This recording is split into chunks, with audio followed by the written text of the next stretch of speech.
Venez, Madame Sud, venez sur l'estrade.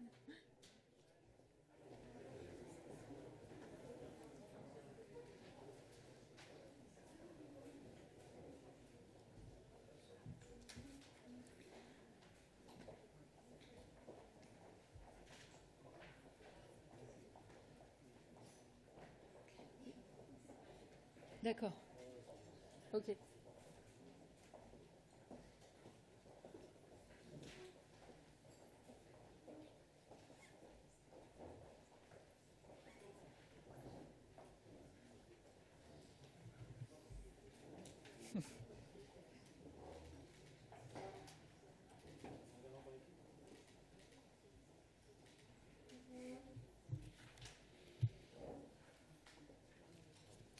On attend juste la dernière intervenante.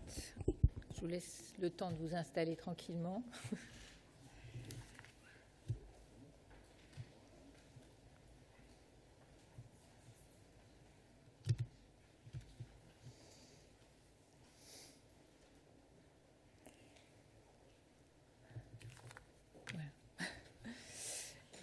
Voilà la représentante de la Commission européenne qui nous rejoint. Venez, Marie-Paul.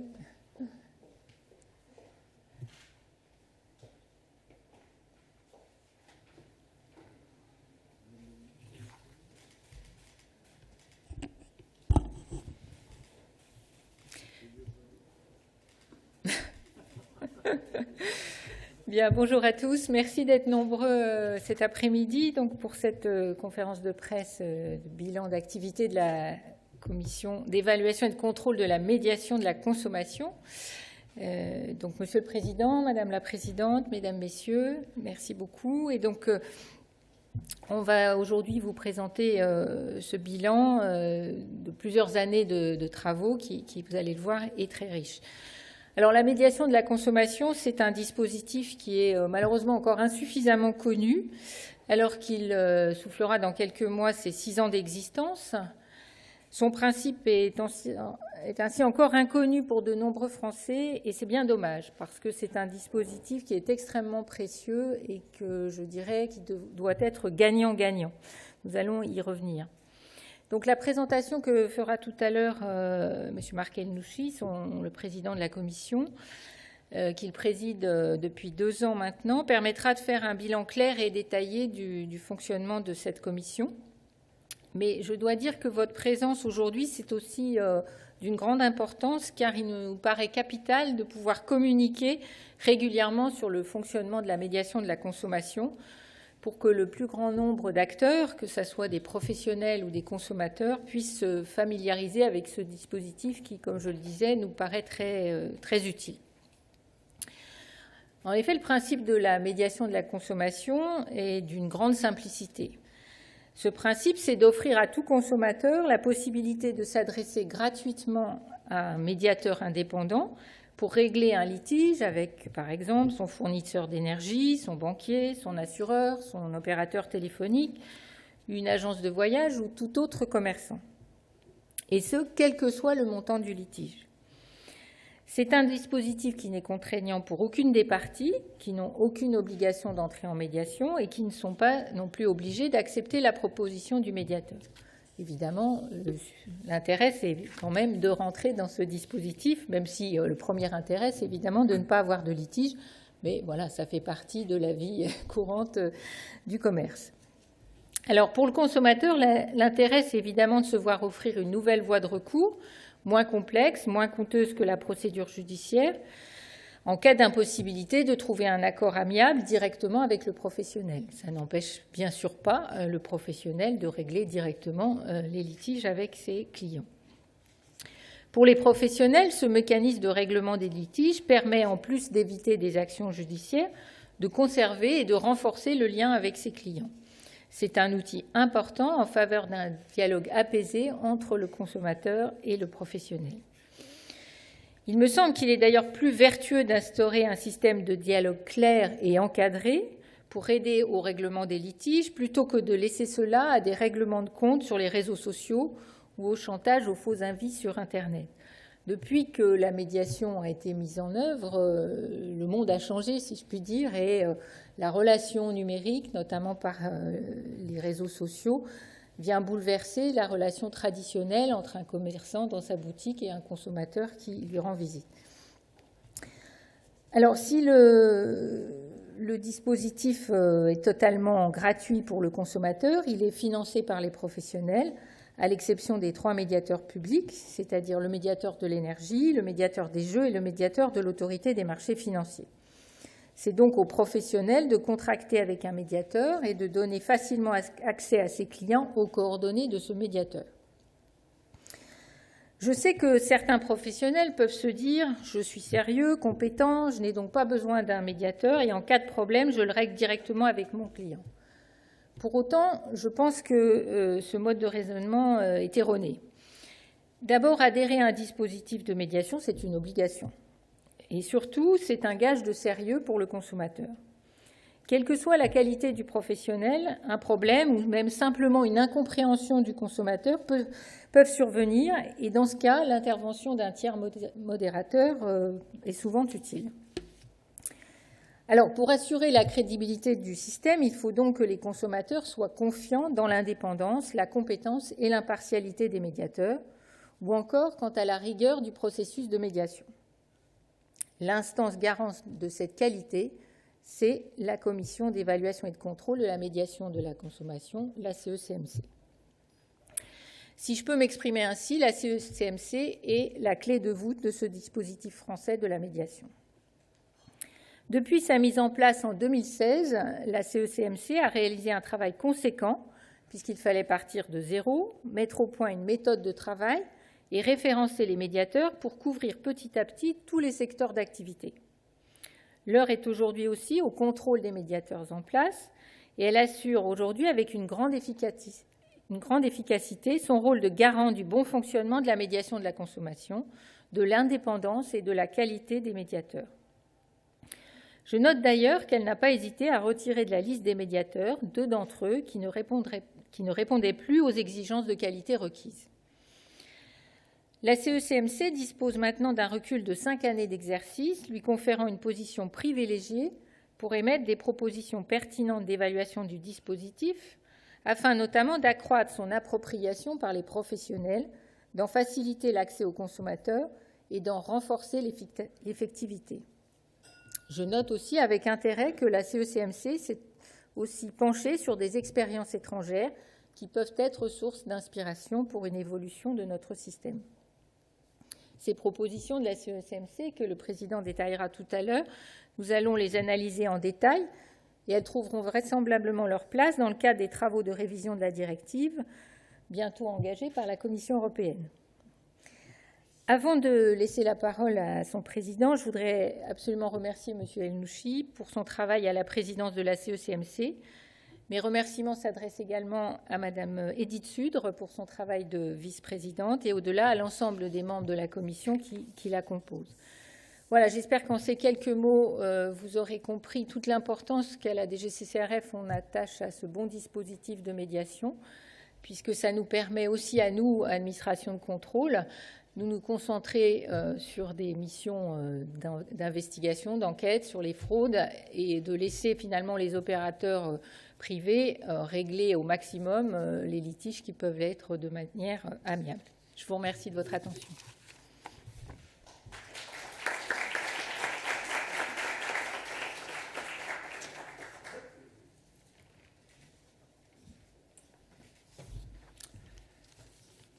Bien.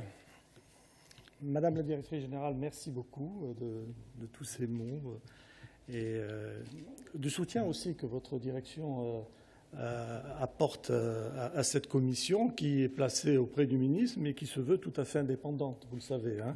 Elle est extrêmement jalouse de son indépendance.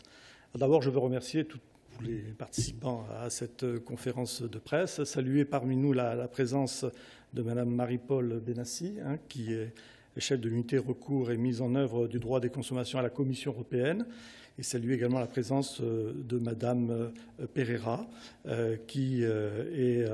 Moreira, pardon, je vous prie d'excuser, qui est la chef du bureau des politiques de concurrence de la consommation à la CNUSED. Je veux aussi évidemment saluer l'ensemble de mes collègues de la Commission, avec lesquels nous avons beaucoup travaillé pendant ces 2 années dans un grand climat de cordialité, d'efficacité et de sens de l'intérêt de cette médiation.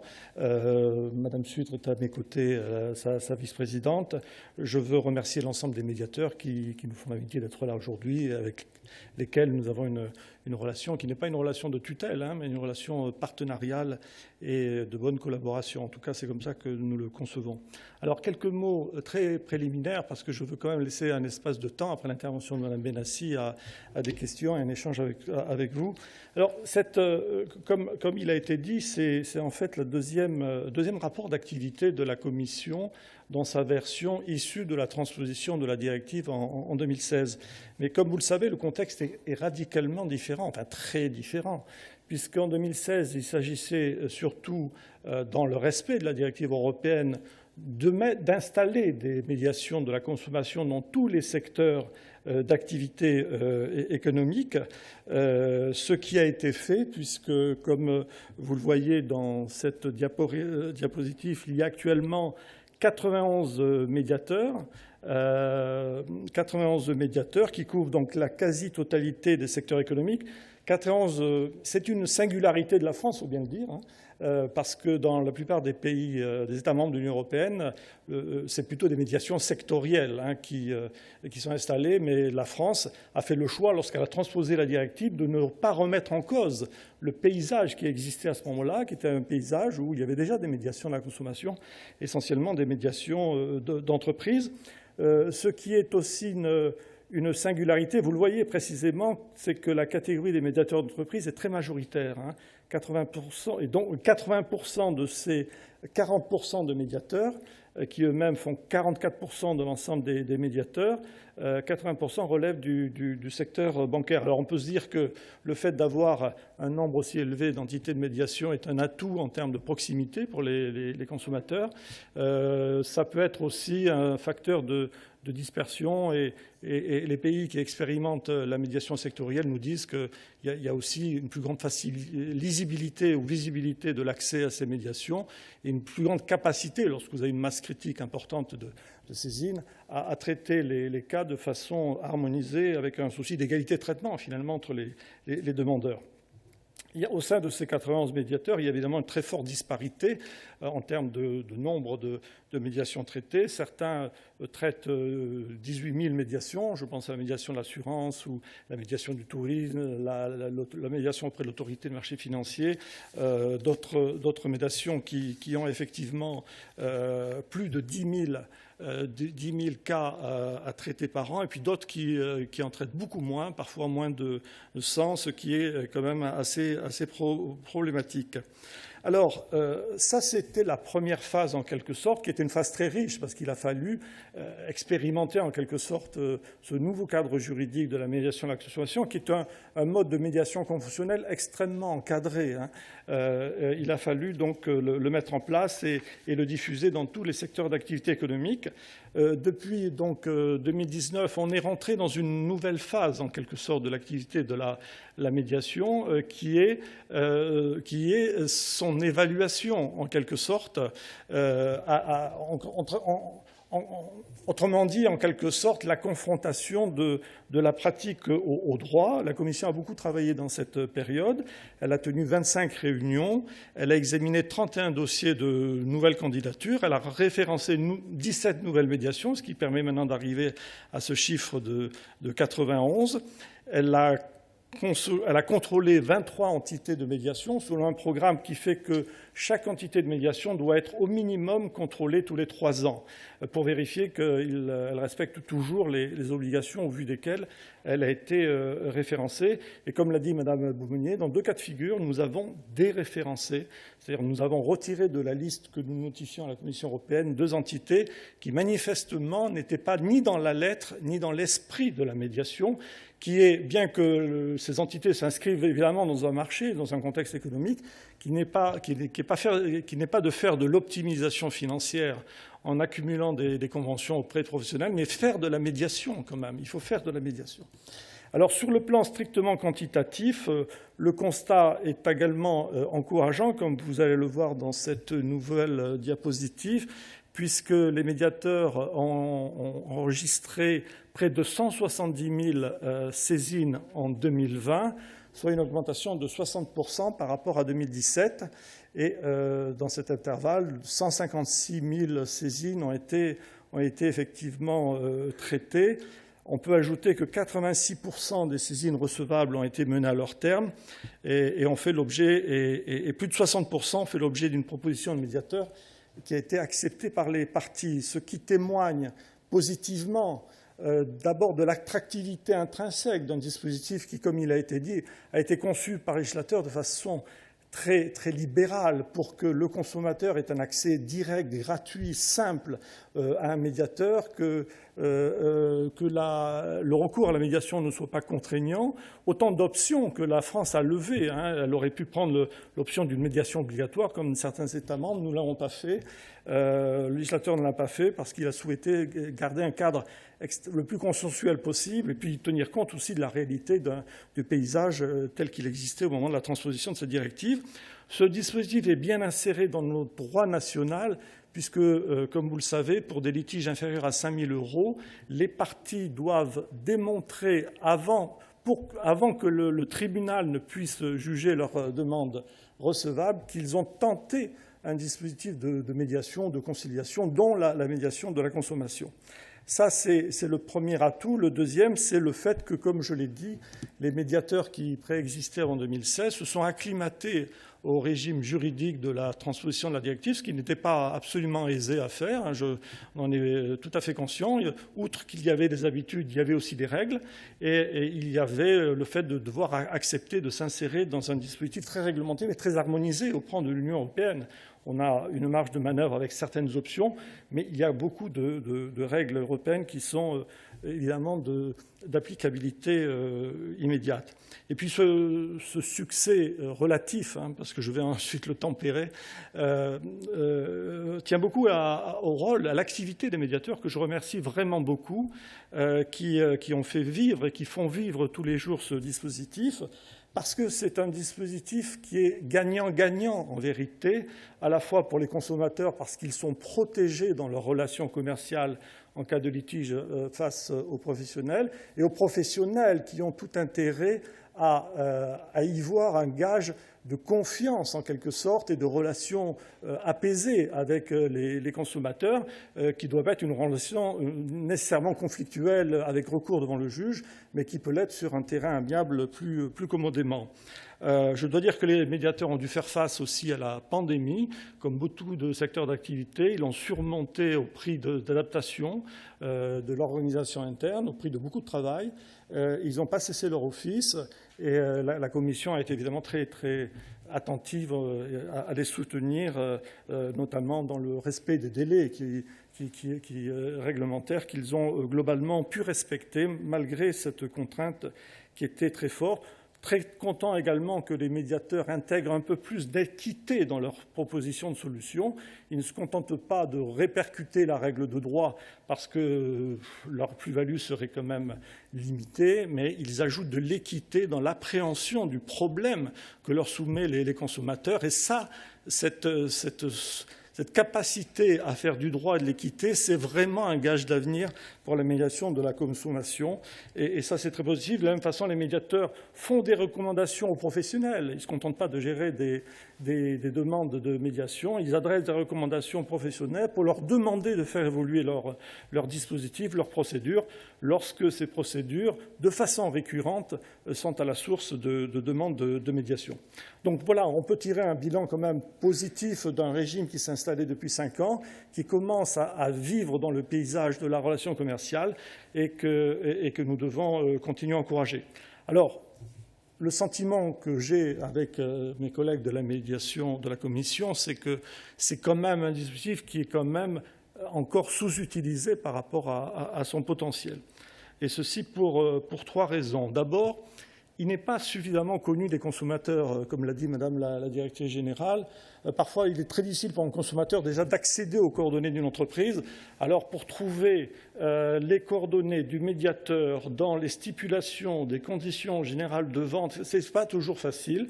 Il y a une obligation pour les professionnels d'inscrire ces coordonnées dans leurs documents commerciaux. Encore faut-il les valoriser et dire très explicitement aux consommateurs qu'ils peuvent recourir à cette voie de solutions amiables. Alors, de ce point de vue, je dois dire que la Commission se félicite beaucoup de ce que certaines grandes collectivités territoriales aient décidé d'instituer des médiateurs de la consommation, parce que c'est une façon d'ancrer durablement ce dispositif dans les territoires, au plus près des consommateurs et au plus près des consommateurs les plus fragiles finalement, ceux qui sont exposés, comme on le disait encore il y a quelque temps, mais ça reste d'actualité, à la fracture numérique, ou qui ne sont pas du tout habitués aux procédures, ou qui n'envisagent même pas d'élever une contestation à un contrat de vente. Donc tout ça est extrêmement positif. Nous sommes en train d'en parler avec le président de l'association des médiations territoriales, parce qu'il ne faut pas qu'il y ait autant de médiations que de collectivités locales, bien entendu, alors même que vous l'avez compris, nous sommes plutôt favorables à un resserrement des entités de médiation et non pas à leur prolifération. Mais ça va dans le bon sens. La deuxième remarque, c'est que tous les professionnels ne jouent pas le jeu, il faut le dire extrêmement clairement, soit des professionnels qui s'acquittent optiquement de leur obligation légale de recourir à une entité de médiation, mais qui tardent à la faire vivre en quelque sorte, soit des professionnels qui en quelque sorte, parfois refusent carrément d'entrer en médiation lorsqu'ils ont mis en place cette entité de médiation. Je veux le dire très, très clairement parce que je ne veux pas stigmatiser les uns contre les autres. Et le taux de refus d'entrée en médiation est extrêmement faible en France et il faut s'en féliciter.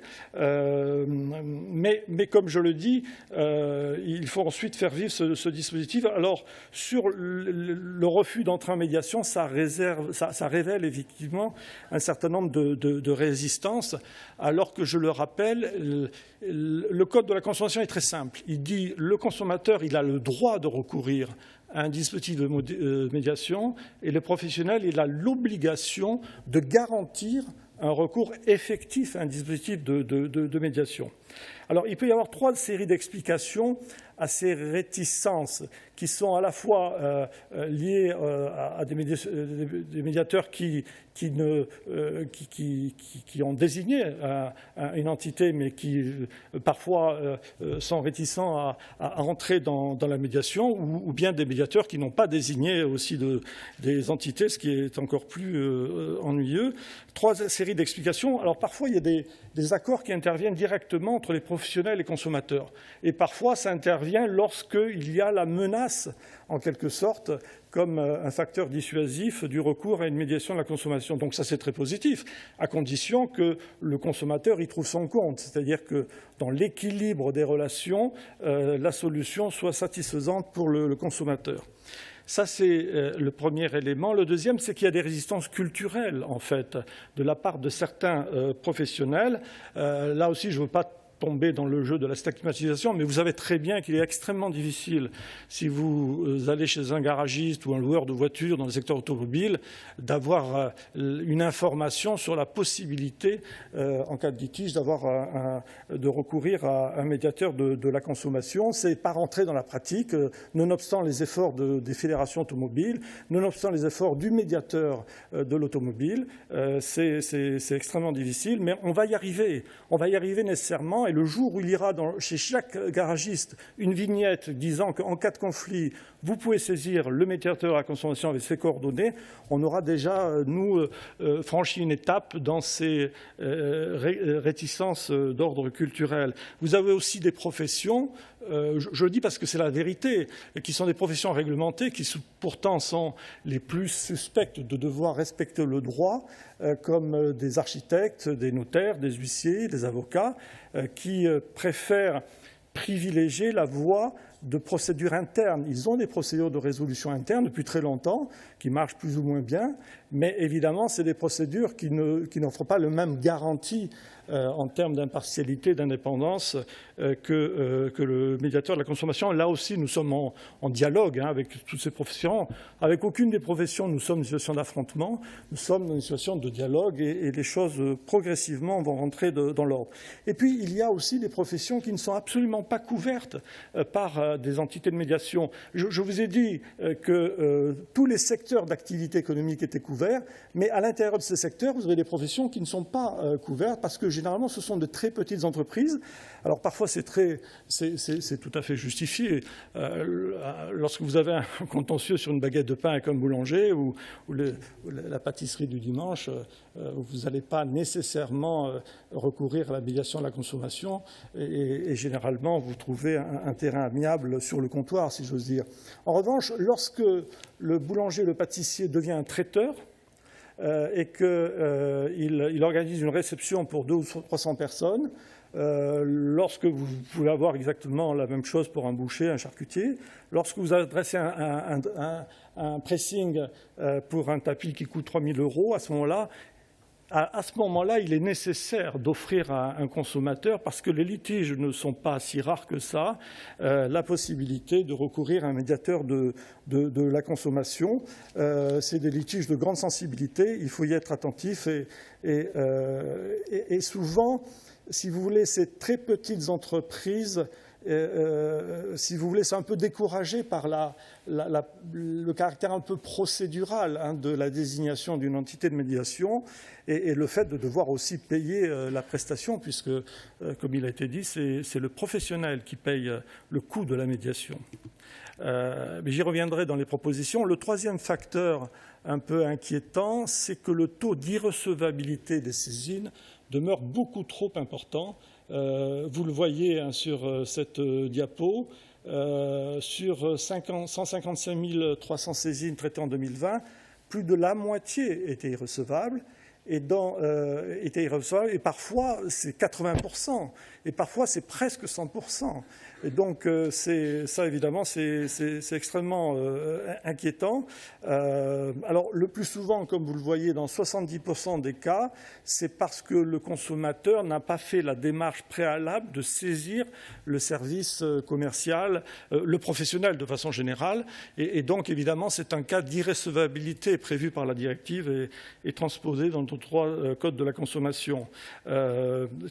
De la même façon, dans 20% des cas, c'est parce que le champ de compétences du médiateur exclut certains litiges. Et là aussi, c'est quand même assez problématique lorsque c'est des clauses d'exclusion générale qui s'opposent à ce que le médiateur puisse les traiter. Alors, c'est la raison pour laquelle, donc voilà, j'ai voulu faire un bilan le plus contrasté possible, le plus, je crois, qui reflète la situation de la médiation à la consommation en 2021 telle que nous l'évaluons au sein de notre commission. Et nous avons trouvé absolument nécessaire, après 5 ans de fonctionnement de cette commission, d'assortir ce constat de propositions d'évolution du cadre juridique. Et alors, donc, nous allons y venir à travers des diapositives. Il y a 20 propositions qui vont se traduire, je le dis pour Madame la Directrice Générale, par des propositions clés en main, en quelque sorte, de modification de textes juridiques.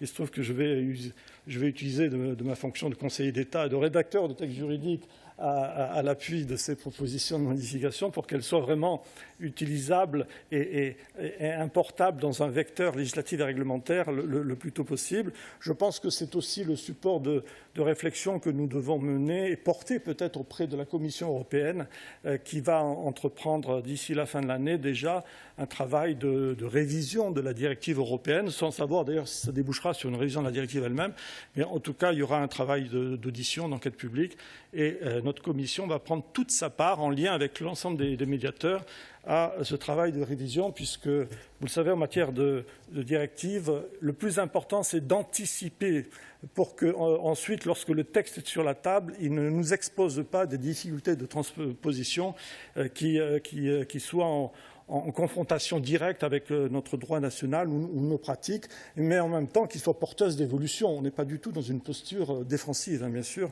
mais d'amélioration du dispositif. Alors, ces 20 propositions, elles sont ordonnées autour de 6 axes principaux.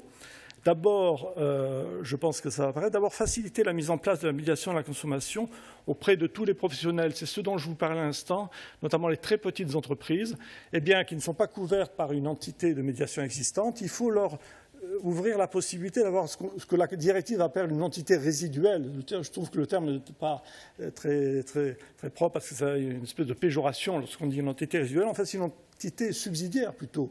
C'est-à-dire que là où il n'existe pas d'entité de médiation couvrant le secteur du professionnel, il faut une entité transversale auquel il puisse adhérer à moindre coût. La préoccupation de coût est extrêmement importante. De la même façon, cette entité dite résiduelle doit pouvoir aussi pallier la défaillance ou le remplacement temporaire d'un médiateur qui, pour une raison ou pour une autre, aurait quitté ses fonctions. La deuxième proposition, c'est celle qui consiste à supprimer tous les freins à l'accès à la médiation. Alors, j'ai parlé tout à l'heure des difficultés d'accès du consommateur à la médiation de la consommation. Il est clair que parfois, il y a dans les secteurs d'activité économique, en particulier dans le secteur bancaire, financier, assurantiel, des procédures imposées parfois par les autorités de régulation qui imposent des délais supplémentaires aux délais normaux de saisine du professionnel et ensuite cette saisine valant au bout de 2 mois saisine du médiateur. Et donc le principe qui est inspiré d'ailleurs d'une recommandation faite par le groupe de travail présidé par Corinne Dromer, qui est là devant moi et que je salue, la présidente du comité consultatif du secteur financier. C'est un rapport que je vous engage à lire, qui est extrêmement intéressant, à laquelle la Commission adhère totalement. Je voulais vous le dire aussi, Corinne. Alors, la proposition faite par ce rapport, qui doit être transposée à tous les secteurs d'activité, c'est qu'un médiateur de la consommation sera regardé comme saisi 2 mois après qu'un consommateur ait exprimé un mécontentement sous la forme d'une réclamation écrite. Peu importe qu'il adresse à un conseiller de clientèle, au service commercial ou à un autre service support, 2 mois après l'expression écrite de ce mécontentement, le médiateur est saisi, ce qui permet quand même d'éviter la situation dans laquelle des consommateurs se retrouvent comme dans un parcours du combattant, devant subir les strates successives de procédures lui imposées par le professionnel. Ce n'est pas la bonne façon de faire. C'est le professionnel à s'adapter au consommateur et pas l'inverse. Je le dis très clairement. Nous sommes dans une logique de protection des consommateurs.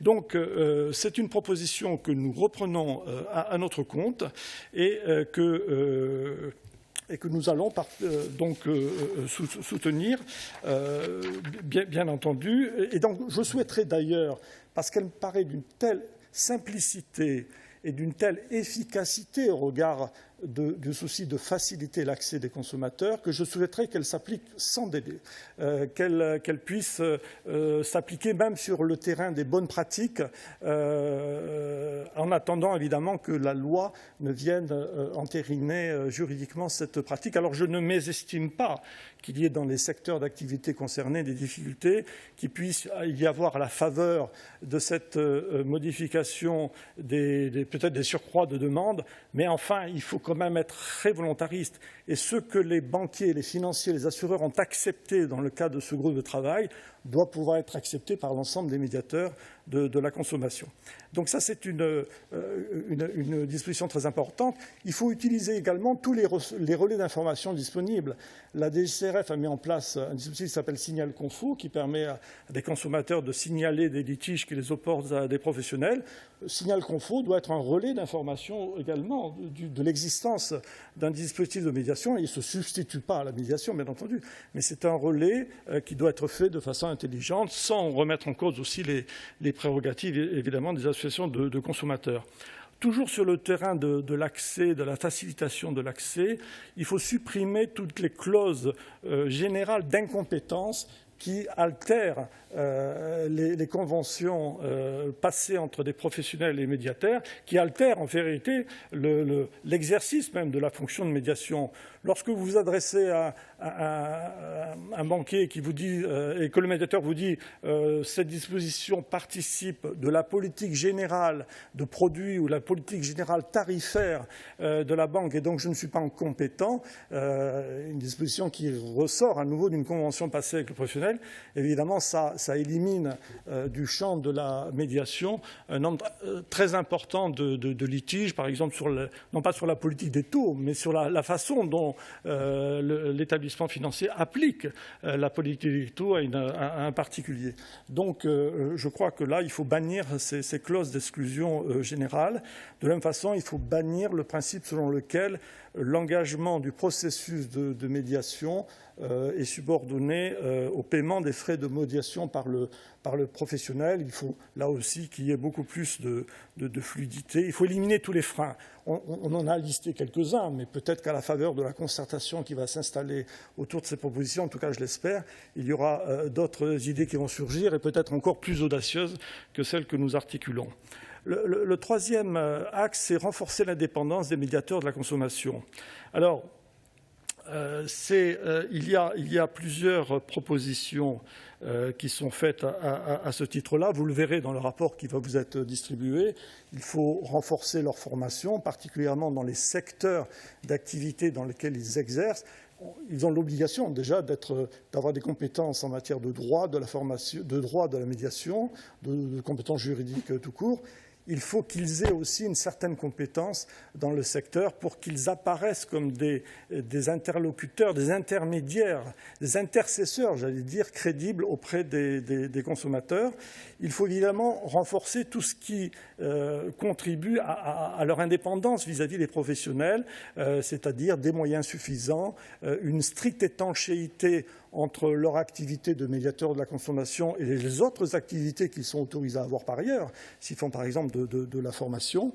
Et puis, il faut évidemment aussi renforcer la responsabilité personnelle du médiateur tout au long de la chaîne de la médiation. Il y a par ailleurs une disposition très importante, issue également du rapport du groupe de travail dont je parlais tout à l'heure, qui concerne ce qu'on appelle le délai de viduité à l'entrée de fonctions. Et ça concerne uniquement les médiateurs d'entreprise. Donc vous avez vu qu'ils représentent une partie très importante de notre paysage de la médiation.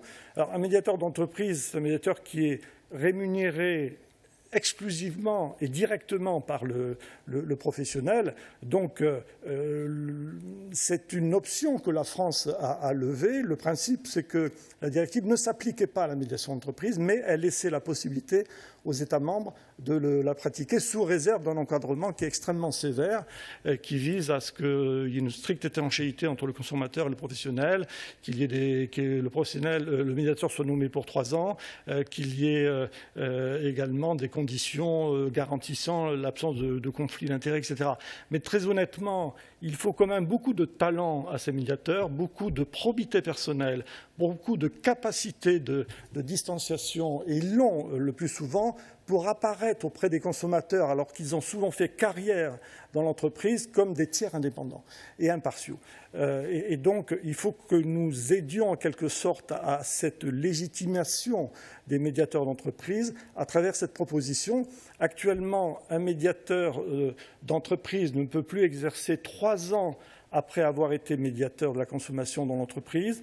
La proposition que nous reprenons du rapport de Corinne Romer, c'est de dire qu'il ne pourra pas exercer au moins 2 ans avant d'avoir quitté l'entreprise. C'est-à-dire qu'il y a une neutralisation de 2 ans. Le médiateur d'entreprise, ce n'est pas un débouché de carrière immédiat. Le médiateur d'entreprise qui fait des litiges de consommation, ce n'est pas un débouché de carrière immédiat dans une carrière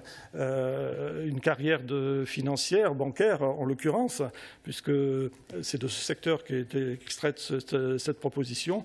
Et il faut menacer une espèce de sas qui garantit puisqu'il a coupé les ponts en quelque sorte pendant 2 ans et donc il est moins lui-même en position d'être regardé par ses collègues, etc., ou d'être mis dans une position un peu difficile, quelles que soient ses qualités personnelles et qui ne sont évidemment pas en cause ici.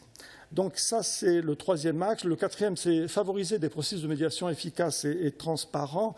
Il faut que tout ça soit beaucoup plus fluide, en quelque sorte. D'abord, il faut que lorsque le médiateur examine des saisines, pour statuer sur leur recevabilité, il ne faut pas qu'ils assortissent leur demande d'une multitude de documents. À partir du moment où il a la saisine, quelques documents dont est assortie la saisine et qui caractérisent le litige, ça suffit. Quitte ensuite, puisque le médiateur il a 3 semaines pour statuer sur la recevabilité, quitte à ce qu'ensuite d'autres documents soient produits, etc. Mais il ne faut pas raisonner en termes de dossier complet, en quelque sorte. Dans aucune sphère du droit public, cette notion n'est favorable aux consommateurs, aux personnes auxquelles elle est destinée. Ça, c'est la première chose. Deuxièmement, j'ai parlé tout à l'heure du refus d'entrer en médiation de certains professionnels. À nouveau, le taux est très limité, c'est moins de 10%. Donc, il ne faut pas... c'est plus les réticences culturelles en amont qui me posent problème que le refus statistique d'entrer en médiation. Mais même dans ce cas de figure, lorsqu'un professionnel refuse d'entrer en médiation, ce qui est tout à fait son droit, c'est là aussi une option que la France a levée pour laisser un caractère très libre, non contraignant, très volontaire à ce dispositif. Il faut au moins que le médiateur le dise expressément, qu'on sache que le processus ne sera pas engagé parce qu'il y a une partie qui s'y oppose. Mais il faut qu'il le dise, il faut que ce soit acté et dans certains cas de figure, certains médiateurs pourraient avoir à en tirer la conséquence que ce silence vaut accord aussi. C'est une possibilité qu'on ne peut pas écarter.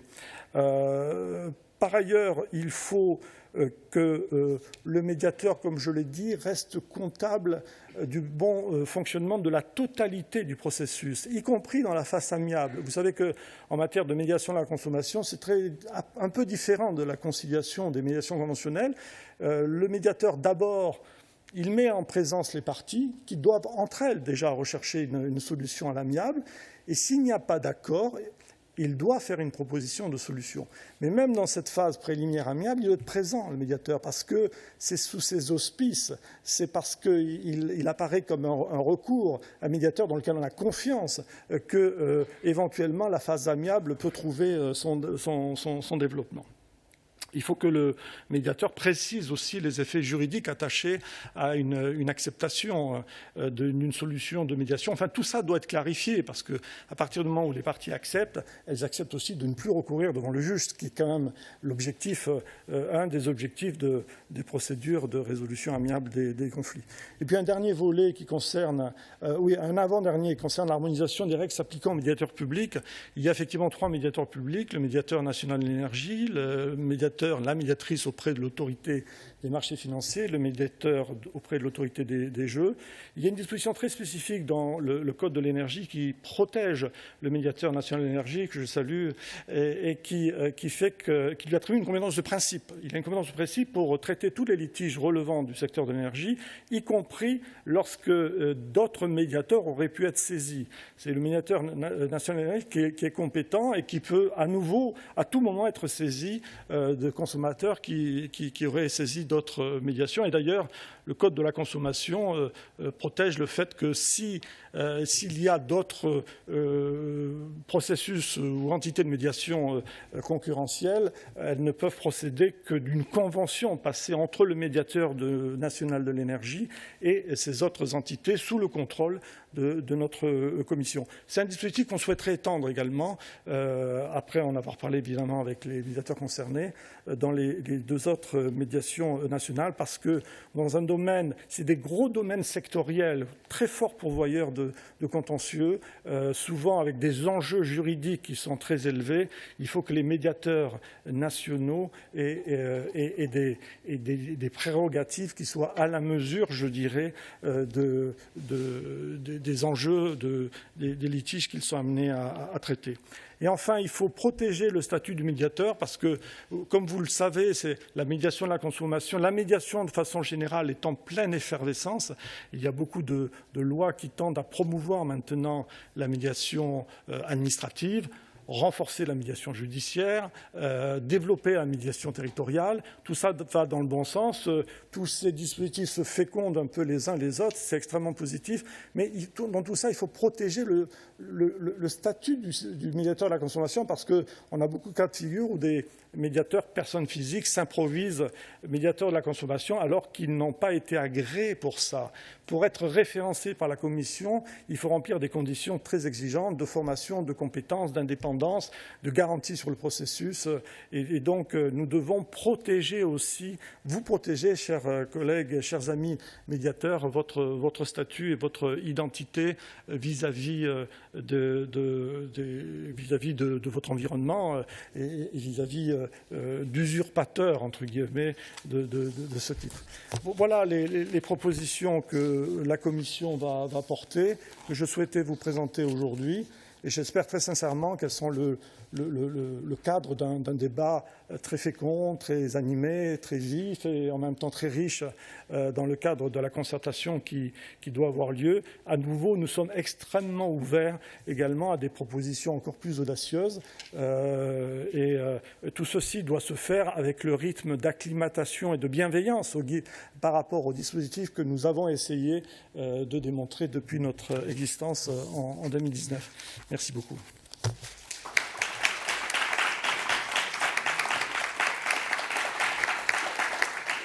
Alors, je vais passer la parole. Je lui ai dit que nous inscrivons dans un cadre harmonisé européen et c'est un atout pour tous les États membres de l'Union européenne de pouvoir s'adosser sur une commission qui aussi protège les consommateurs et nous incite à aller de l'avant. Et donc, Marie-Paule Benassi, la chef de ce secteur, je vous donne la parole tout de suite.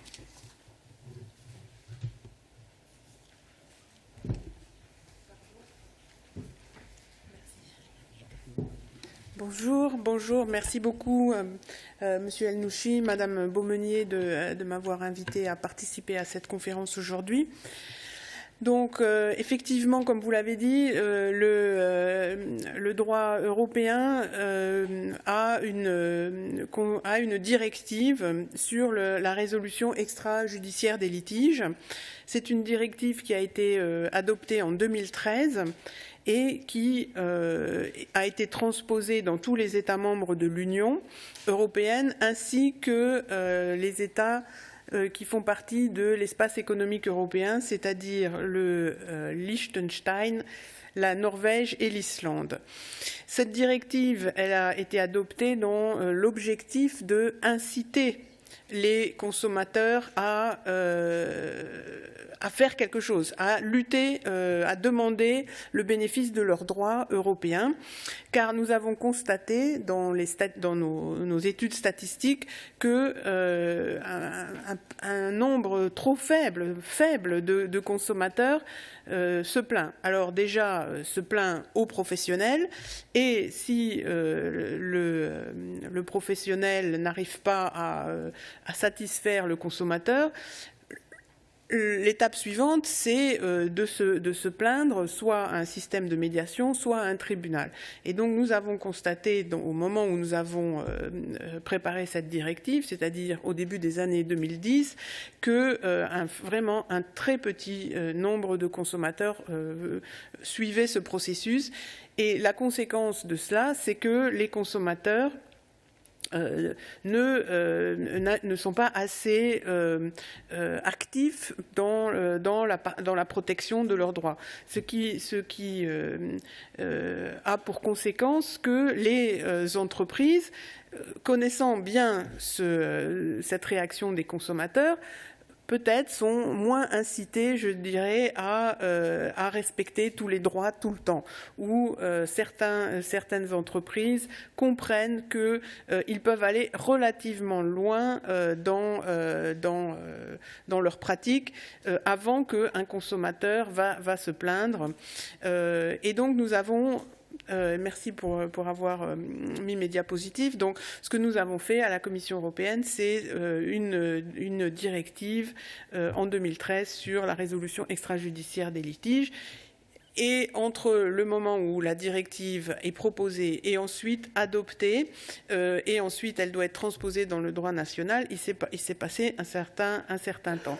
Donc nous nous trouvons maintenant à peu près au même état de réflexion que celui exposé par M. El-Nouchi, c'est comment faire évoluer cette directive pour qu'elle réponde vraiment aux besoins des marchés actuels. Donc pour l'instant, la directive propose un mécanisme très souple qui est adapté aux petits litiges, aux litiges peu onéreux, aux litiges de petits montants, et ceci pour un montant modique pour le consommateur. Dans certains États membres, on a réussi à mettre en place des dispositifs qui sont même gratuits pour les consommateurs, mais dans la plupart des États membres, les dispositifs doivent être peu onéreux. Ils sont disponibles dans tous les États membres, donc la directive a bien été transposée dans tous les États membres. Et la directive prévoit que l'ensemble des secteurs de consommation doivent être couverts, c'est-à-dire que dans tous les secteurs de consommation, il doit y avoir un accès à une entité de résolution des litiges extrajudiciaires. Et donc c'est pour ça qu'on a utilisé ce terme d'entité résiduelle, c'est pour assurer que tous les secteurs peuvent être couverts par un tel système.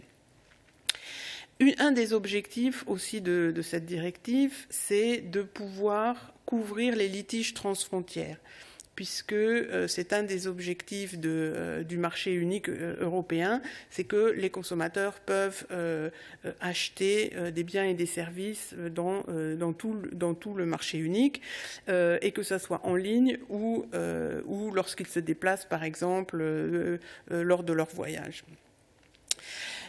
Et un des éléments fondateurs de la directive, c'est une liste de critères de qualité qui vont permettre, comme l'a dit M. El-Nouchi, que les entités de résolution des litiges travaillent selon un certain nombre de principes de qualité, d'indépendance, de neutralité clairs et certifiés par les autorités compétentes. Merci. Donc, pour que ceci soit possible, la directive n'est pas une directive qu'on appelle d'harmonisation maximale, c'est-à-dire qu'elle prévoit de façon très détaillée comment ces systèmes doivent fonctionner dans les États membres. Elle laisse une marge de manœuvre aux États membres de manière à respecter la culture préexistante de médiation, par exemple, qui existait dans un certain nombre d'États membres, mais aussi de s'adapter aux structures économiques et juridiques des différents États membres, ainsi qu'à la culture d'entreprise, car ceci est un élément très important dans la manière dont les systèmes de médiation peuvent se mettre en place. Donc ce que nous avons constaté, c'est vraiment que chaque État membre va adopter un modèle spécifique en utilisant les dispositions de la directive, et que ces modèles peuvent être aussi différents à l'intérieur d'un État membre en fonction, par exemple, du secteur économique. Nous constatons, comme en France, que l'accès ou l'utilisation de ces systèmes pourrait être améliorée. C'est-à-dire qu'il pourrait y avoir plus de consommateurs et d'entreprises qui utilisent ces systèmes. Et donc, nous sommes interrogés pour savoir quels étaient les systèmes, les modèles qui étaient les plus porteurs d'une acceptation par les entreprises et par les consommateurs d'une médiation. Et nous n'avons pas vu un modèle qui s'impose comme étant plus porteur d'une telle participation, sauf, je dirais, les médiateurs publics qui peuvent exister dans certains secteurs et qui sont entièrement gratuits.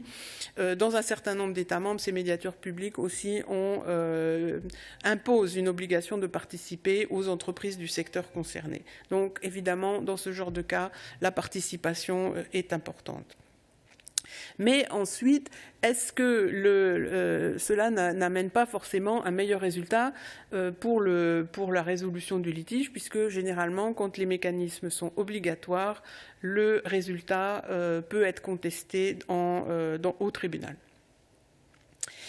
Donc, nous sommes maintenant en train de procéder, à une évaluation de cette directive, de manière à préparer une évolution de la directive.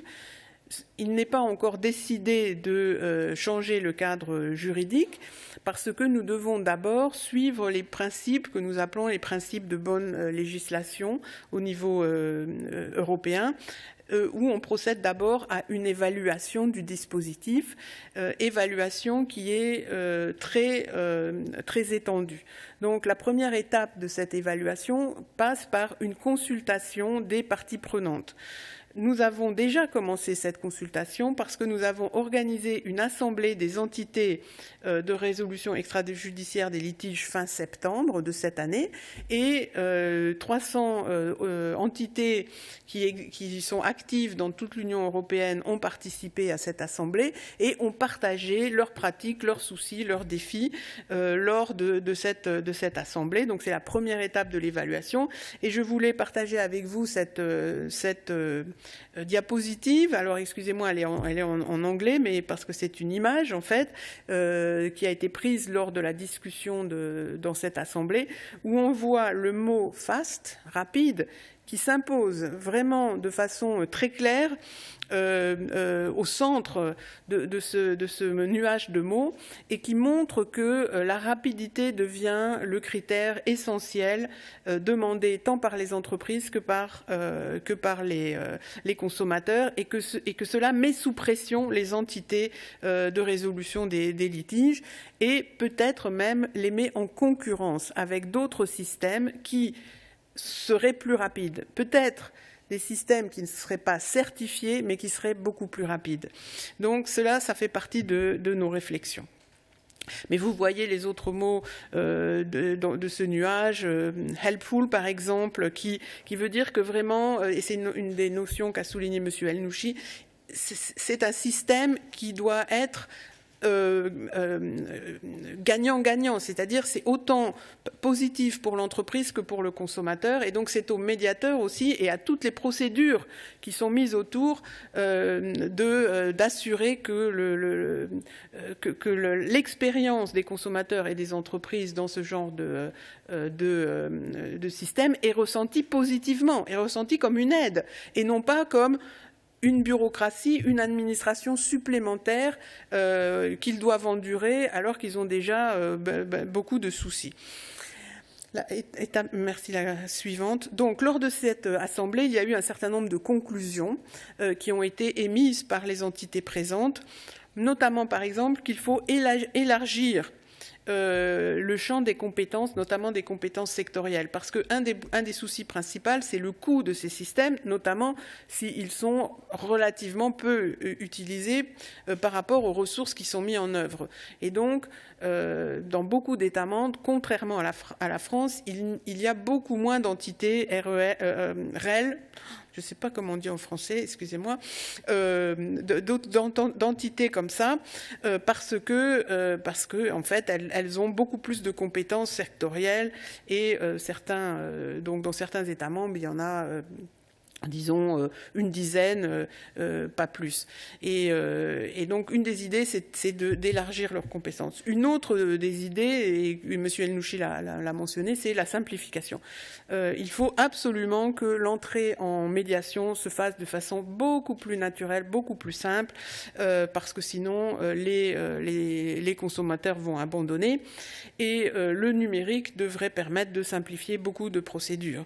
Mais cela dit, il reste la problématique des personnes vulnérables, notamment qui ont du mal avec les procédures numériques.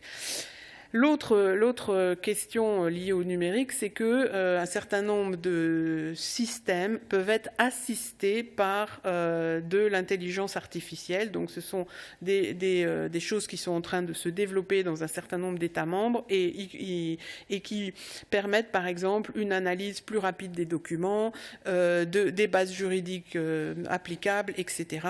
Cependant, et les entités réelles l'ont bien souligné, il faut garder un équilibre entre l'intervention humaine, qui est le centre, le cœur d'une médiation, l'intervention d'une partie tierce qui permet de dépassionner les débats et de faire que les deux parties puissent se parler, va rester importante. Ce n'est pas un robot qui peut faire ça.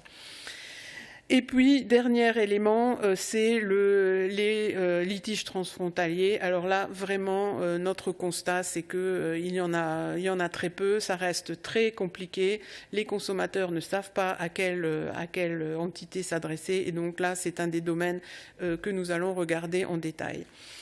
Les prochaines étapes de notre évaluation, eh bien, ça va se passer en des études que nous allons faire sur l'efficacité par des interviews des parties prenantes, une consultation publique qui est ouverte au public en général, et puis à la fin de cette réflexion, une étude d'impact pour voir quelles sont les possibilités de réouvrir cette directive et de l'améliorer, et quels sont les coûts qui pourraient être attachés à des améliorations que nous pourrions proposer.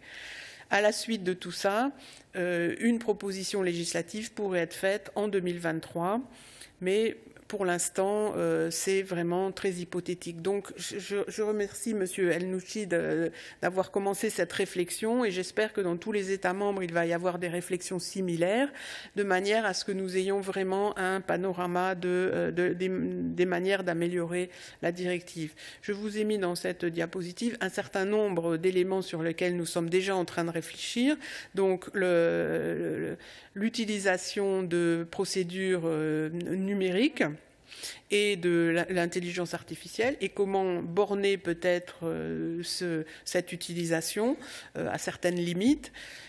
L'impact du développement du commerce en ligne qui est très importante, notamment évidemment dans les achats transfrontières, qui fait que une très grande partie des litiges qui sont dans le commerce en ligne sont résolus en fait dans le cadre des systèmes de résolution des litiges des plateformes.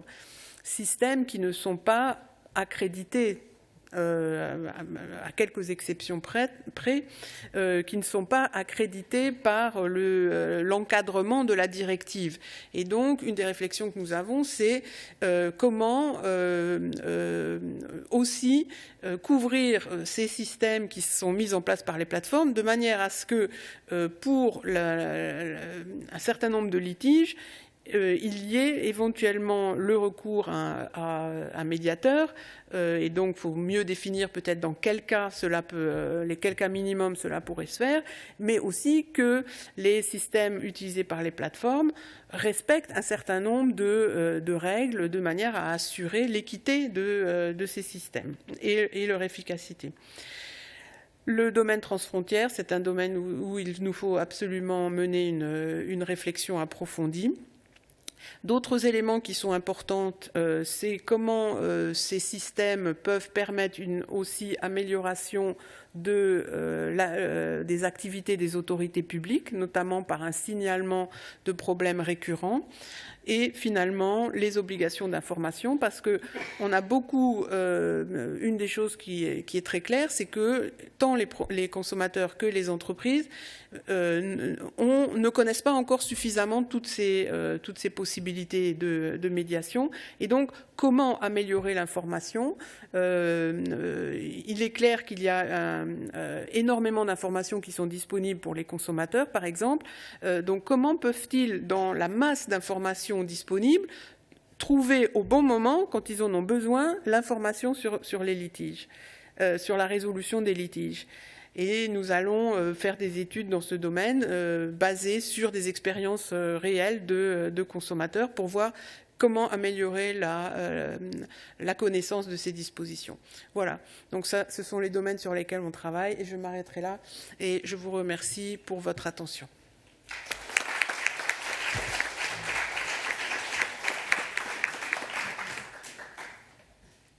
Merci beaucoup Marie-Paul. Donc je crois que ça a bien complété la présentation de Marc Elnouchi. Alors on a un petit moment pour des questions si vous le souhaitez. Avant d'ouvrir l'échange, remercier beaucoup le secrétariat de la Commission, non seulement par parfaite organisation de cette conférence de presse, mais aussi par son soutien constant, sa disponibilité, sa compétence auprès de la Commission, mais aussi de l'ensemble des médiateurs. Voilà, je voulais le dire. Voilà, écoutez, la discussion est ouverte. Qui souhaite poser des questions? Nous avons 1 heure à peu près. Nous devrons rendre la salle vers 18 h. Donc, je vous donne la parole.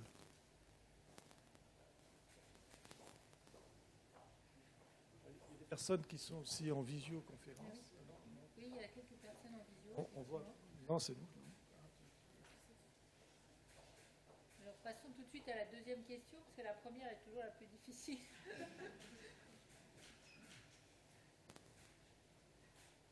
Madame, est-ce que oui, on a des micros, ce sera plus simple. Bonjour, Raphaël Rivet, Journal Le Monde. Tout à l'heure, vous avez dit que cette année, j'ai bien compris, en 2000, alors cette année c'était 2020 ou 2021, je ne sais pas, 2 médiateurs avaient été déréférencés. Est-ce qu'on pourrait savoir lesquels? Oui, tout à fait. Ça a été rendu public d'ailleurs sur notre site. C'est l'association Médicis et le groupe, l'entité Médiation Net. Alors, elles ont été référencées. La Commission a fait usage des pouvoirs que lui confère le législateur dans le Code de la consommation, qui est de retirer de la liste des médiateurs inscrits, notifiés à la Commission européenne, ceux qui ne remplissent pas ou qui ne remplissent plus les obligations au vu desquelles ils ont été référencés. En l'espèce, nous avons considéré, après un très long travail d'analyse et un examen contradictoire également, nous avons auditionné ces médiateurs, ces entités à plusieurs reprises, que non seulement ils ne remplissaient pas ces obligations, qui sont de faire de la médiation, de désigner des médiateurs indépendants, d'avoir un processus impartial, efficace et diligent, mais qu'ils n'avaient aucune perspective de les remplir à l'avenir. Et donc, nous avons pris nos responsabilités et considéré que nous ne pouvions pas laisser dans le paysage de la médiation de la consommation des entités qui n'étaient pas vouées à faire de la consommation et donc à induire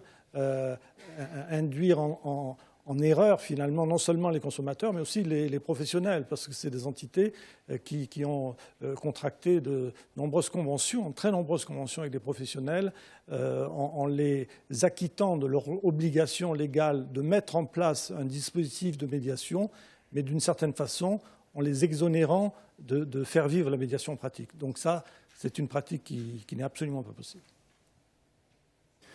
Bonjour, Pascal Frasnetti pour Le Particulier. J'aurais complété la question de ma collègue, s'il vous plaît. Est-ce qu'il y a d'autres déréférencements qui sont en cours et est-ce que c'est un processus qui est pour vous permanent? Non. On n'a pas vocation, après avoir référencé, à tout déréférencer. Non, simplement, c'est un peu la bombe atomique. D'une certaine façon, c'est le seul pouvoir véritable que nous ayons. Et donc, nous en faisons un usage modéré et adapté aux circonstances.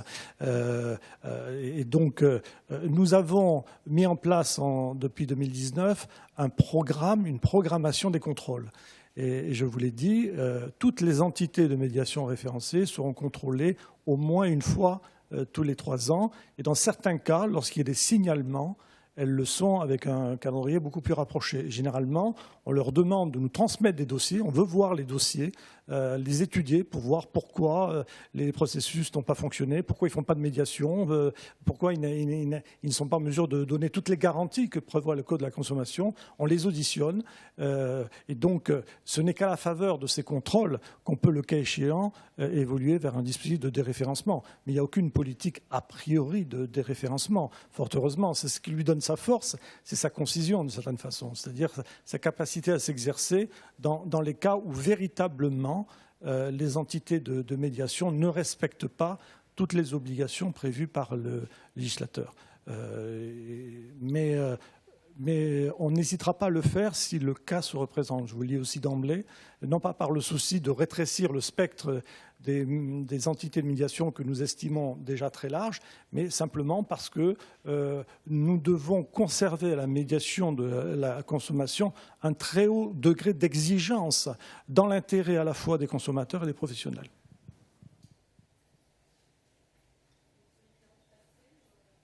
Pardon ?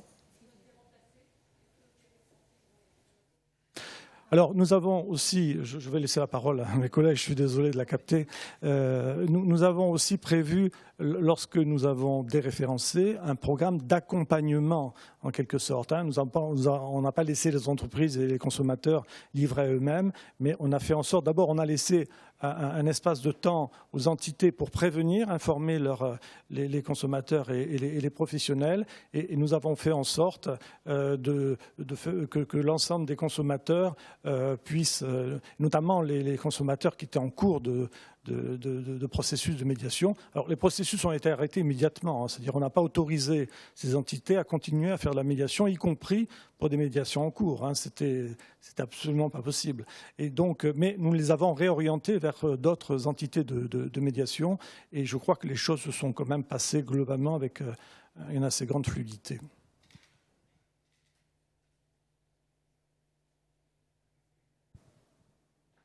Madame.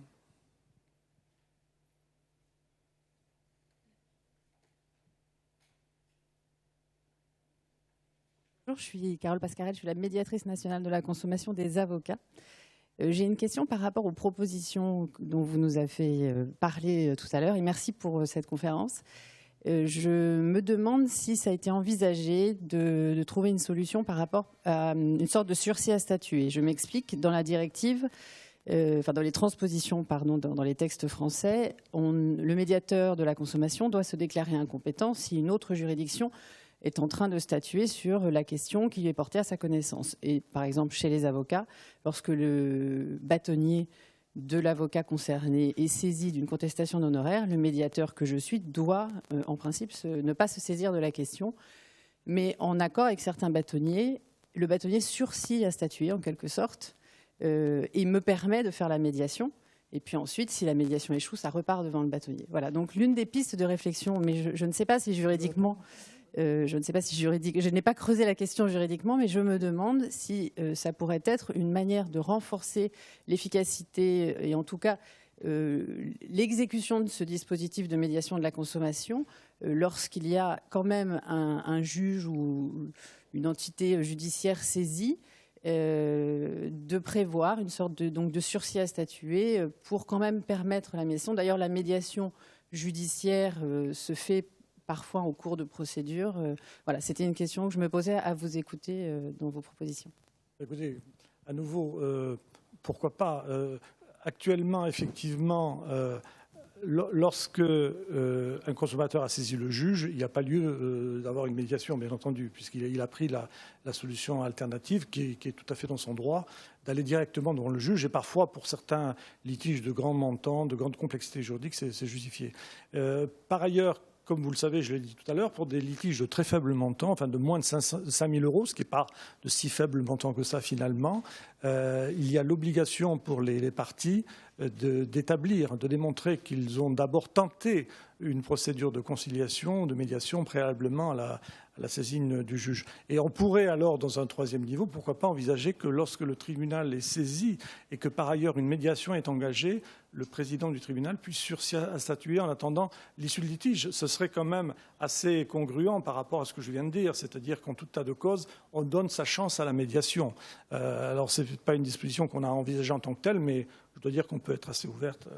Je le dis en présence de Mme Sud, qui est conseillère à la Cour de cassation.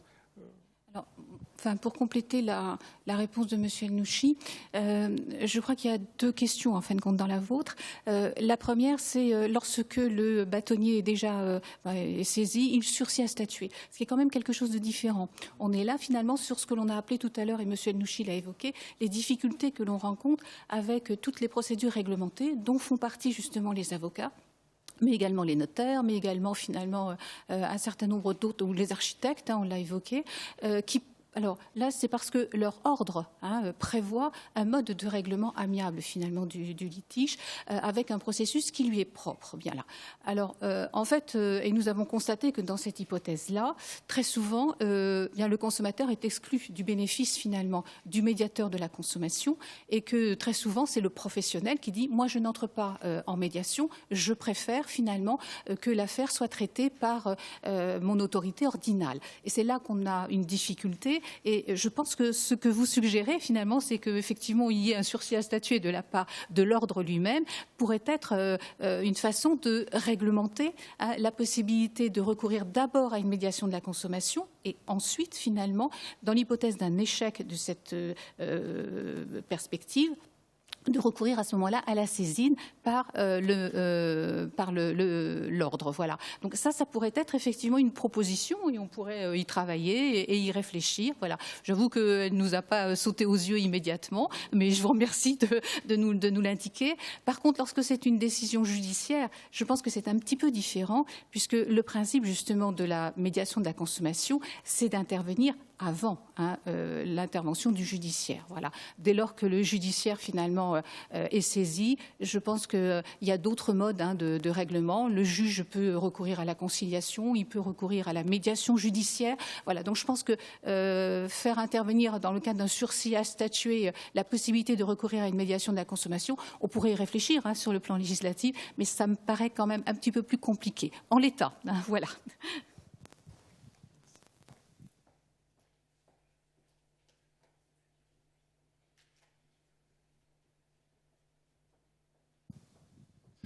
Merci, merci pour cette présentation.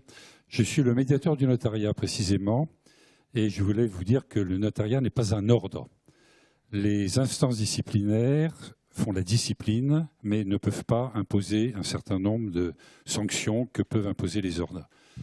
J'ai la difficulté que je rencontre, comme vous le fustigiez tout à l'heure, Monsieur le Président, avec les loueurs de voitures, de notaires qui ne répondent pas aux clients, qui ne répondent pas aux médiateurs, et je suis obligé de constater des refus tacites de médiation. Malgré la médiatisation qui est très importante dans notre profession, malgré les circulaires qui sont faites par les autorités de la profession, alors que faire? Parce que nécessairement pour vous, vous êtes en présence d'une profession qui ne répond pas à ce que vous espérez. Le médiateur se désespère parce qu'il fait tout ce qu'il peut, et les instances professionnelles ont affaire à des professionnels qui n'entrent pas dans le cadre voilà, de la médiation de la consommation. J'exagère mon propos parce que j'ai quand même des résultats satisfaisants. Que faire?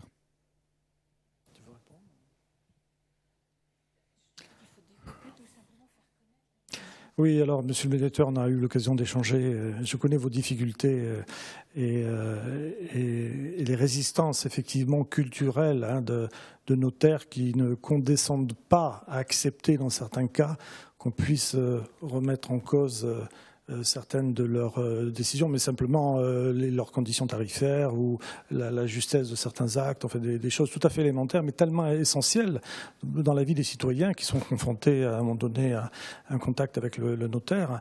Je crois que d'abord, nous, on va continuer, vous, monsieur le médiateur, à vous soutenir. Nous souhaitons peut-être porter, peut-être très directement au niveau de la chambre syndicale des notaires, de la profession elle-même, ces difficultés, parce que une profession réglementée comme les notaires, elle ne peut pas s'affranchir du droit, ce n'est pas possible. C'est une obligation légale pour le médiateur d'instituer, d'offrir à ses clients un dispositif de médiation, de le faire connaître. Donc voilà, mais je sais les efforts que vous faites, hein, mais à nouveau, on est prêt, nous, à aller directement au niveau de la profession. On n'a pas d'autres comment dire, instrument que l'incitation, la sensibilisation j'espère très honnêtement que ces pratiques, avec le temps, avec le dynamisme potentiel de ce mécanisme, vont se développer. Mais on est prêt à lever le débat au niveau de la profession elle-même. Oui, allez-y.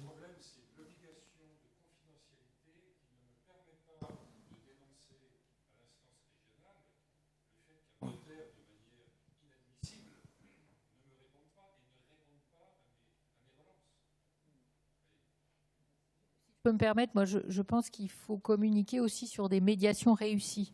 C'est-à-dire, certes en les anonymisant, mais je pense qu'en montrant des cas concrets qui vont dans le sens à la fois du consommateur et du professionnel, parce que c'est vraiment une question d'image aussi d'une profession. Et donc, c'est souvent avec des exemples concrets qu'on fait avancer les choses. Hein. Mais ce n'est pas valable que pour les notaires, je pense que c'est dans d'autres secteurs aussi. Mais... Oui. Ça rejoint la position que nous faisons, c'est-à-dire que nous souhaitons maintenant que lorsqu'un professionnel ne veut pas entrer en médiation, mais qu'il le dise expressément, c'est-à-dire qu'il prenne ses responsabilités. Ça ne peut pas être un non-dit. On n'est pas dans le non-dit, on est dans le droit quand même. Il y a une obligation pour les professionnels de garantir le recours à un dispositif de médiation. Donc ça, vraiment, nous souhaitons l'inscrire dans la loi. La nécessité que lorsqu'un professionnel ne veut pas entrer dans la médiation, ce qui, dans l'état actuel de nos textes, est permis, à tout le moins, qu'il laisse pas le médiateur et le consommateur une espèce de flou comme ça, artistique, ça c'est pas possible. Ce que vous évoquez là également, ce n'est pas tant finalement la question de la profession réglementée qu'on évoquait tout à l'heure, mais c'est celle finalement du refus d'entrer en médiation de la part finalement d'un notaire comme de n'importe quel professionnel. Voilà. Et là, c'est vrai que on est assez démunis, nous, en ce qui nous concerne, puisque, comme on vous l'a indiqué tout à l'heure, le fonctionnement finalement du dispositif repose sur le volontariat. Donc il faut effectivement que le professionnel donne son accord, son acceptation finalement à entrer en médiation. Voilà. Alors, vous êtes dans une profession tout à fait particulière. Le fait que ce soit toujours le même notaire qui ait quand même plusieurs signalements, etc., il y a peut-être un problème du côté de ce professionnel en tant que tel, mais vous n'avez pas de compétences particulières sur ce terrain-là. Ça, c'est bien clair. La loi ne nous donne aucun moyen d'action pour inciter ou obliger un professionnel à entrer en médiation. Et il n'y a guère finalement que la communication, qu'il n'y a guère finalement que la connaissance finalement de l'intérêt qu'il peut y avoir, alors bon, pour le professionnel qui est effectivement notaire, mais pour n'importe quel professionnel, de l'intérêt de recourir à la médiation, ne serait-ce que parce que son image commerciale va être sauvegardée et qu'il a donc un intérêt à recourir à la médiation, à faire connaître le médiateur et à accepter la médiation. C'est tout notre travail en réalité. La commission a été créée il y a 5 ans. Elle est encore naissante, elle se développe et l'objectif d'ailleurs de cette rencontre aujourd'hui, c'est de travailler sur les moyens qui nous permettent de mieux faire connaître la médiation de la consommation, tout l'intérêt finalement qu'elle représente, à la fois pour le consommateur, mais aussi pour le professionnel, et à lui permettre donc de se développer, parce qu'on voit bien qu'aujourd'hui, avec toutes ces médiations qui existent de nos jours, eh bien, elle est en plein essor et qu'il y a sans doute là un moyen de trouver la résolution d'un certain nombre de litiges. Voilà. Juste un dernier point. En ce qui concerne les contrôles qu'on peut faire à la DGCCRF, bien évidemment, on ne peut pas contrôler le fait que les professionnels entrent ou non en médiation. En revanche, ce qu'on peut contrôler, et on le fait, c'est de s'assurer que le professionnel a bien indiqué au consommateur qu'il y a un médiateur, qu'il a adhéré à un système de médiation. Je peux vous dire qu'on a déjà sanctionné des entreprises qui n'avaient pas indiqué ce genre de choses. Pourquoi pas un notaire si c'est le cas, Oui, en effet, d'ailleurs, c'est la seule sanction actuelle qui est de nature à sanctionner les manquements d'un professionnel à son obligation de désigner un médiateur. C'est la seule sanction. C'est-à-dire, s'il ne communique pas les coordonnées du médiateur, il s'expose à des sanctions prévues dans le Code de l'administration. Voilà. Alors, il y a d'autres demandes d'intervention. Madame, et puis Madame Cohen-Branche. Bonjour, Colline Daclin, je travaille pour l'AFP. Vous nous avez parlé de professions qui ne sont absolument pas couvertes par les processus de médiation. Concrètement, on parle de quelle profession, dans quel secteur? Oui, alors, je l'ai dit, en fait, il y a beaucoup c'est des professionnels des très petites entreprises dans le commerce de bouche, par exemple, des boulangers, pâtissiers, charcutiers, qui ne sont pas couvertes. Et parfois, comme je l'ai dit tout à l'heure, c'est compréhensible parce que c'est des litiges de très très faible montant et ça justifie le rapport coût-efficacité en quelque sorte est défavorable du point de vue du professionnel. En revanche, vous avez d'autres professions comme alors sans parler des garagistes, mais les teinturiers et d'autres professionnels dans le secteur de l'habillement, enfin, dans beaucoup de secteurs de très petites entreprises qui soit n'ont pas connaissance même de l'existence de cette obligation légale, soit considèrent qu'elle n'est pas faite pour elles parce que c'est des litiges de faible montant, puis ils n'ont pas du tout le réflexe stratégique de se dire, grâce à ça, on va essayer de moderniser notre relation commerciale avec les consommateurs. Et c'est pour ces très petites entreprises, ces petites entités, que nous prévoyons effectivement la création d'une entité transversale dont ils pourraient relever, qui assurerait les médiations, qui serait très visible pour tous leurs consommateurs, parce qu'il n'y aurait qu'une seule entité. Donc c'est quand même très facile d'accès. Et en plus, ce serait dans des conditions de coût quand même très favorables pour les professionnels, de sorte qu'ils seraient quand même incités à développer la médiation. Et c'est essentiellement dans le commerce de bouche. Madame Marielle Cohen-Branche. Oui, donc médiatrice de l'autorité des marchés financiers. Sur l'entrée en médiation, je participe comme vous de l'idée que, puisque c'est volontaire et amiable, le silence, je pense, ne peut pas signifier qu'il veut entrer, puisque précisément, c'est une fois qu'il sera entré qu'il bénéficiera de la confidentialité. Et donc là, au fond, on lui donnera ce cadeau au professionnel, alors qu'ensuite, il peut ne jamais répondre. Et que dans la loi, et ça, c'est une des choses qui m'a toujours un petit peu frappée, nous sommes soumis à un délai, et je comprends aussi l'importance pour la Commission européenne de dire qu'il faut aller vite, mais il n'y a pas de délai pour le professionnel pour nous répondre une fois qu'il est entré en médiation. Et ça, on a des dossiers qui sont, alors, sur le plan financier, très complexes, même si les montants ne sont pas forcément très importants, et parfois ils peuvent l'être. Et là, qu'est-ce qu'on doit faire? Donc, dire que le silence vaut entrer, on lui fera bénéficier peut-être d'un avantage, et puis ensuite, il disparaîtra. Donc, à tout prendre, moi, j'ai toujours considéré que mon interprétation de la confidentialité ne devait profiter qu'à ceux qui, volontairement, déclarent entrer. Mais que s'ils ne disent rien, je leur envoie une lettre pour dire « Vous n'avez pas répondu. Eh bien, si je vous relance, mais si vous ne répondez pas une seconde fois, j'interpréterai votre silence persistant comme un refus. Vous en avez le droit.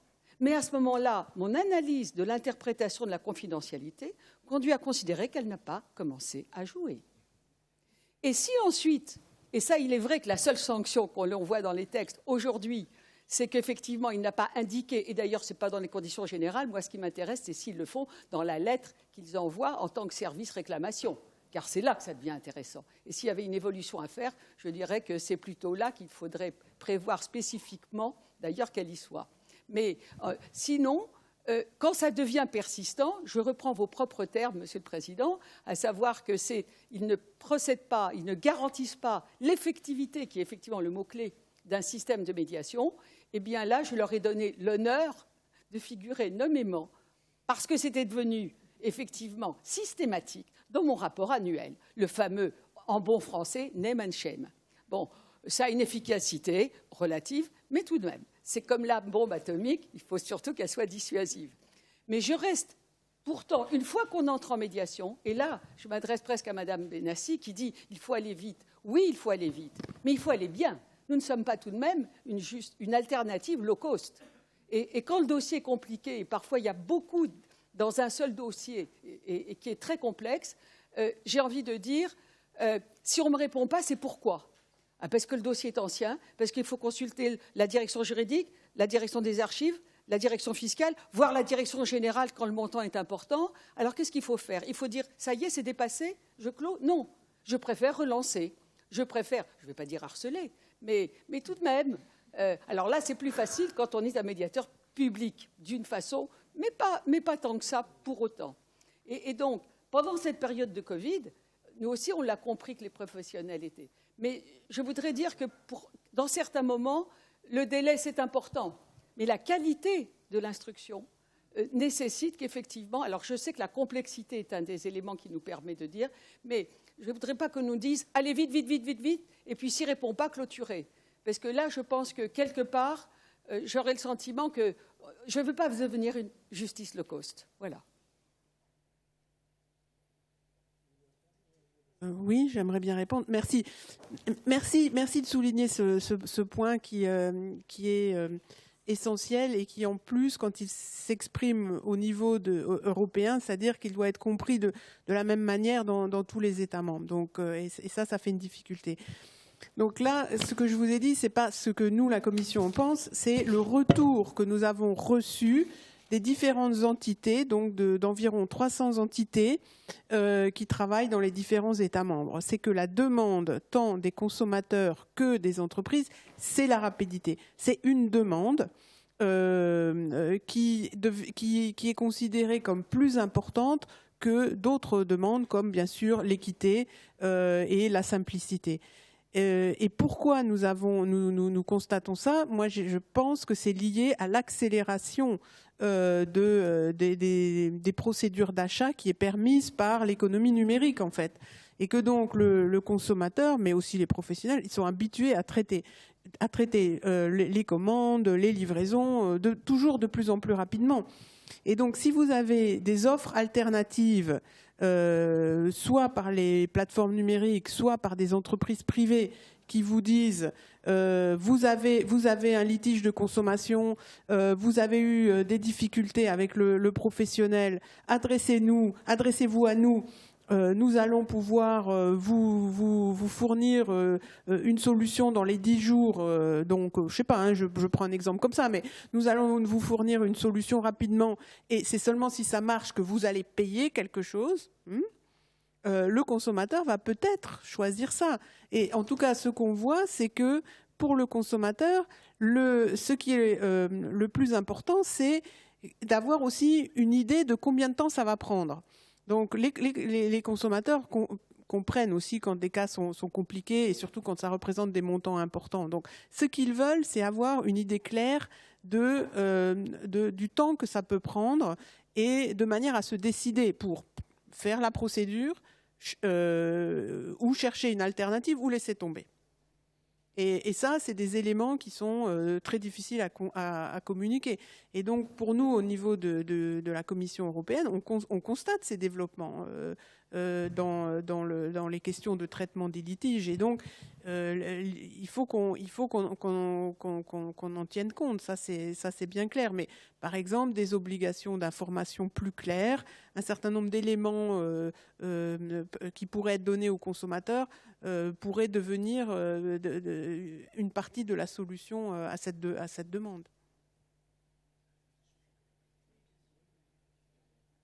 Juste peut-être ajouter pour répondre à Madame Cohen-Branch, je crois que c'est une évidence en réalité. Si nous tenons au niveau de la Commission des statistiques très régulières sur le travail justement fourni à travers des rapports qui sont fournis par les médiateurs, et si on devait constater qu'un médiateur finalement rendait ses décisions dans les 15 jours ou dans les 20 jours de manière très très régulière, ça nous interpellera. Voilà.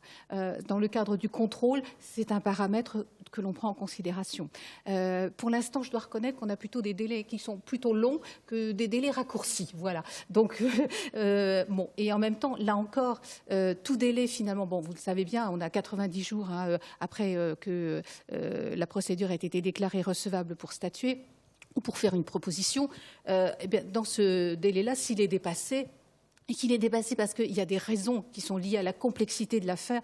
Enfin, vous le savez bien tous, médiateurs que vous êtes, qu'on ne vous en voudra pas dès lors qu'il y a des éléments qui viennent justifier cet allongement finalement du délai par rapport à ce que la loi prévoit. Voilà, donc c'est plutôt en termes de l'allongement du délai qu'on se pose des questions, parce qu'à ce moment-là, on va se poser des questions sur est-ce que le médiateur a une équipe suffisante pour répondre à la demande et aux saisines qui lui sont adressées, ou est-ce qu'il y a une difficulté quelque part. Et là, effectivement, on va rechercher dans le cadre de notre contrôle. Et vous l'avez tous compris, depuis 2 ans et demi, on a référencé quand même que 17 médiateurs nouveaux.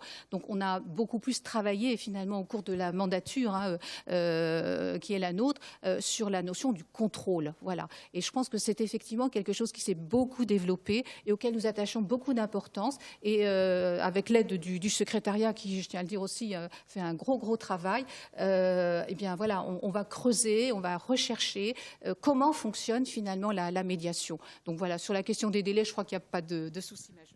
Non, j'ajoute que dans les propositions, on fait en sorte que les délais quand même soient maîtrisés. C'est-à-dire que lors de la recevabilité, l'examen de la recevabilité de la saisine, que déjà le dossier puisse être regardé comme en état d'être admis lorsqu'il y a les pièces essentielles. D'abord l'expression du mécontentement, ça et ensuite il peut être complété. Et puis lorsque le processus est engagé, il faut effectivement que les parties, en particulier le professionnel, transmettent les éléments d'information exigés par le médiateur dans des délais qui soient normaux.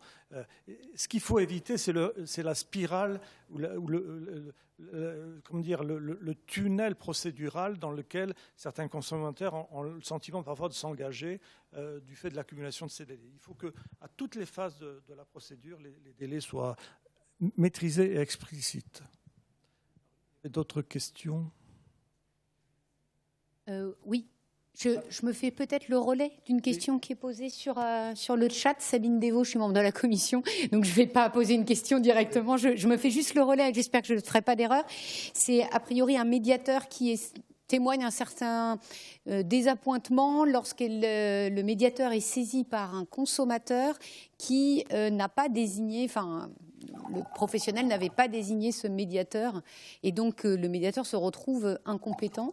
Et donc là, que faire quand on est dans une situation où le consommateur saisit un médiateur mais que le médiateur en réalité n'est pas compétent pour traiter le dossier ?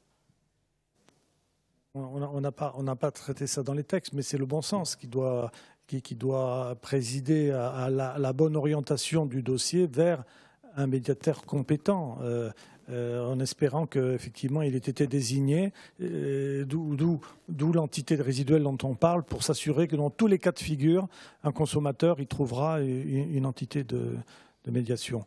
Mais je crois que là, on ne peut pas non plus cerner toutes les aspérités ou les insuffisances du droit par du texte. Il y a aussi de la bonne pratique. Et nous essayons de l'encourager à travers nos fiches de jurisprudence aussi que nous avons mis en place pour que ces bonnes pratiques puissent être diffusées. Mais le principe, comme dans une administration, lorsque une administration est saisie de façon incompétente, elle a l'obligation, c'est le code des relations du public avec l'administration, lui fait l'obligation de transmettre à la bonne administration. Voilà, Monsieur Tessier, président de la médiation tourisme et voyage. Merci, Monsieur le Président. Je voulais, non pas en tant que médiateur du tourisme et du voyage, mais en tant que président du club des médiateurs, qui réunit une bonne part des médiateurs de la consommation, ajouter au bilan que vous avez fait de vos travaux la qualité des relations que nous avons eues. C'est vraiment très important parce qu'une réglementation ne peut s'appliquer que si elle est constamment discutée, éclairée auprès de ceux qui doivent la respecter. Or, à ce titre, nous avons eu effectivement de très très bonnes relations, notamment sur votre jurisprudence. Je tiens à vous en remercier particulièrement. Et ça nous a permis, de part et d'autre, de mieux respecter le Code de la consommation. Il est très difficile d'encadrer, de réguler la médiation de la consommation dans la mesure où celle-ci s'est développée avec une très grande diversité d'entités. Comment peut-on réguler des médiations de masse, comme celle de Arnaud Génal pour les assurances, ou la mienne, avec 20 000 dossiers par an, et les médiations que vous connaissez de quelques centaines de dossiers par an. C'est, je crois, le défi qui vous est posé, ainsi qu'à la Commission européenne. Vous ne pouvez plus généraliser les obligations que vous allez rajouter encore à ceux qui existent au niveau de la directive ou au niveau du Code de la consommation. Il faut affiner les choses. Nous sommes à votre disposition, là encore, pour pouvoir apporter les quelques idées que nous avons. Merci. Monsieur Tessier, je veux aussi témoigner de la qualité de l'écoute et de la disponibilité des médiateurs dans les échanges que nous avons eus pour faire progresser ensemble ce dispositif. La question que vous posez sur la structuration de la médiation en France, c'est vrai que lorsqu'on a transposé la directive en 2016, on n'a pas souhaité remettre en cause l'existant en vérité, parce que ces médiations déjà fonctionnaient et que simplement il y a eu une volonté très forte quand même parce que c'était essentiellement des médiations d'entreprise, de faire en sorte qu'elles respectent toutes les exigences de la directive, et notamment les conditions de désignation des médiateurs par des instances collégiales, etc. Alors, c'est vrai que si on avait dû réécrire le paysage de la médiation, on serait allé vers des médiations sectorielles. Bien sûr que c'est des médiations qui permettent, si on a une médiation de l'assurance, des finances, de l'automobile, enfin tous les grands secteurs du textile, c'est quand même, d'abord, c'est quand même plus facile pour un médiateur qui a une masse critique suffisante de pouvoir se forger lui-même une jurisprudence et de traiter les cas avec le souci de l'harmonisation et de l'égalité de traitement. Et c'est plus facile pour un consommateur de dire quand mon litige il relève de l'assurance, eh ben, il y a le médiateur de l'assurance et puis c'est tout. Et donc on n'est pas dans une politique de retrécissement de ce qui a existé parce que ça reposait sur une volonté du législateur de ne pas remettre en cause ce paysage un peu atomisé. Notre souci, c'est pas de l'aggraver, bien entendu, et à chaque fois que ce sera possible, d'aller vers la concentration autant qu'il est possible. Il y a des gros efforts à faire, en particulier dans le secteur bancaire, et toutes les évolutions en ce sens seront vraiment bienvenues. Je crois que c'est quand même l'avenir. Quand on voit qu'en Allemagne, il y a 26 entités de médiation. Dans la plupart des États, il y en a 10. En Suède, il y en a 8. Ou aux Pays-Bas, on fait figure quand même. C'est un peu singulier quand même notre paysage. Et c'est pas pour autant un gage de traitement plus rapide, plus proche des médiations. Vous voyez, on ne peut pas dire qu'on gagne sur un autre tableau qui est celui de la proximité. Donc, c'est sans doute une évolution nécessaire, mais qui doit se faire avec le temps et le droit doit accompagner la pratique, mais dans ce domaine-là, il ne peut pas le précéder, me semble-t-il. Oui, Monsieur le Président.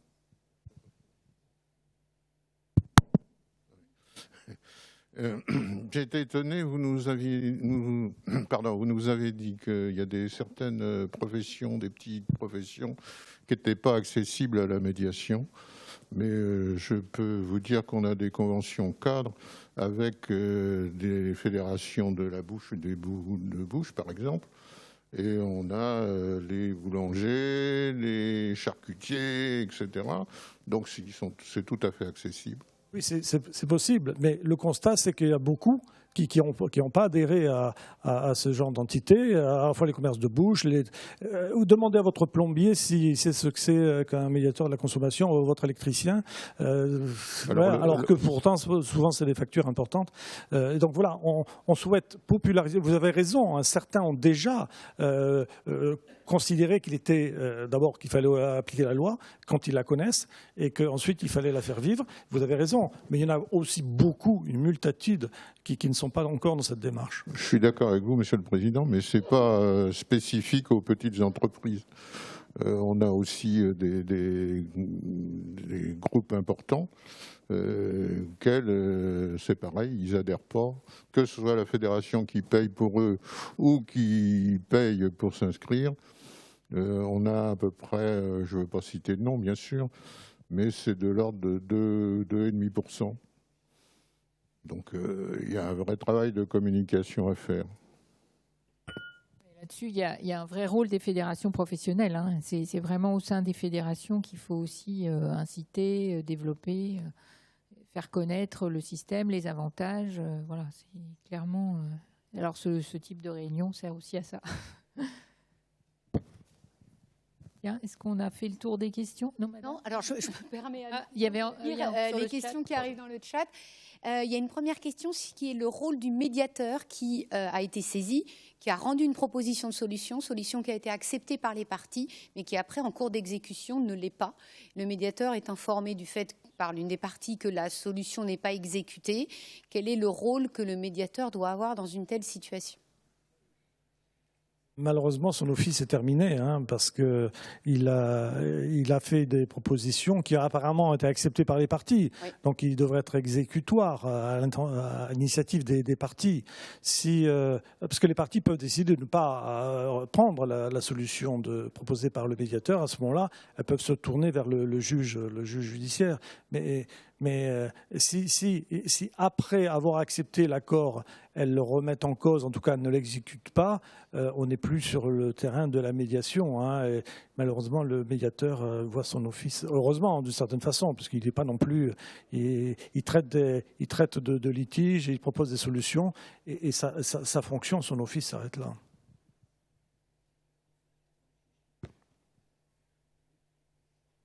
Alors, je crois qu'il y a une autre question d'un médiateur bancaire. J'ai du mal à lire, moi, d'ici. Je suis médiateur bancaire. Nous avions eu l'information par le CCSF qu'une saisie est valable 2 mois après l'expression écrite d'un mécontentement.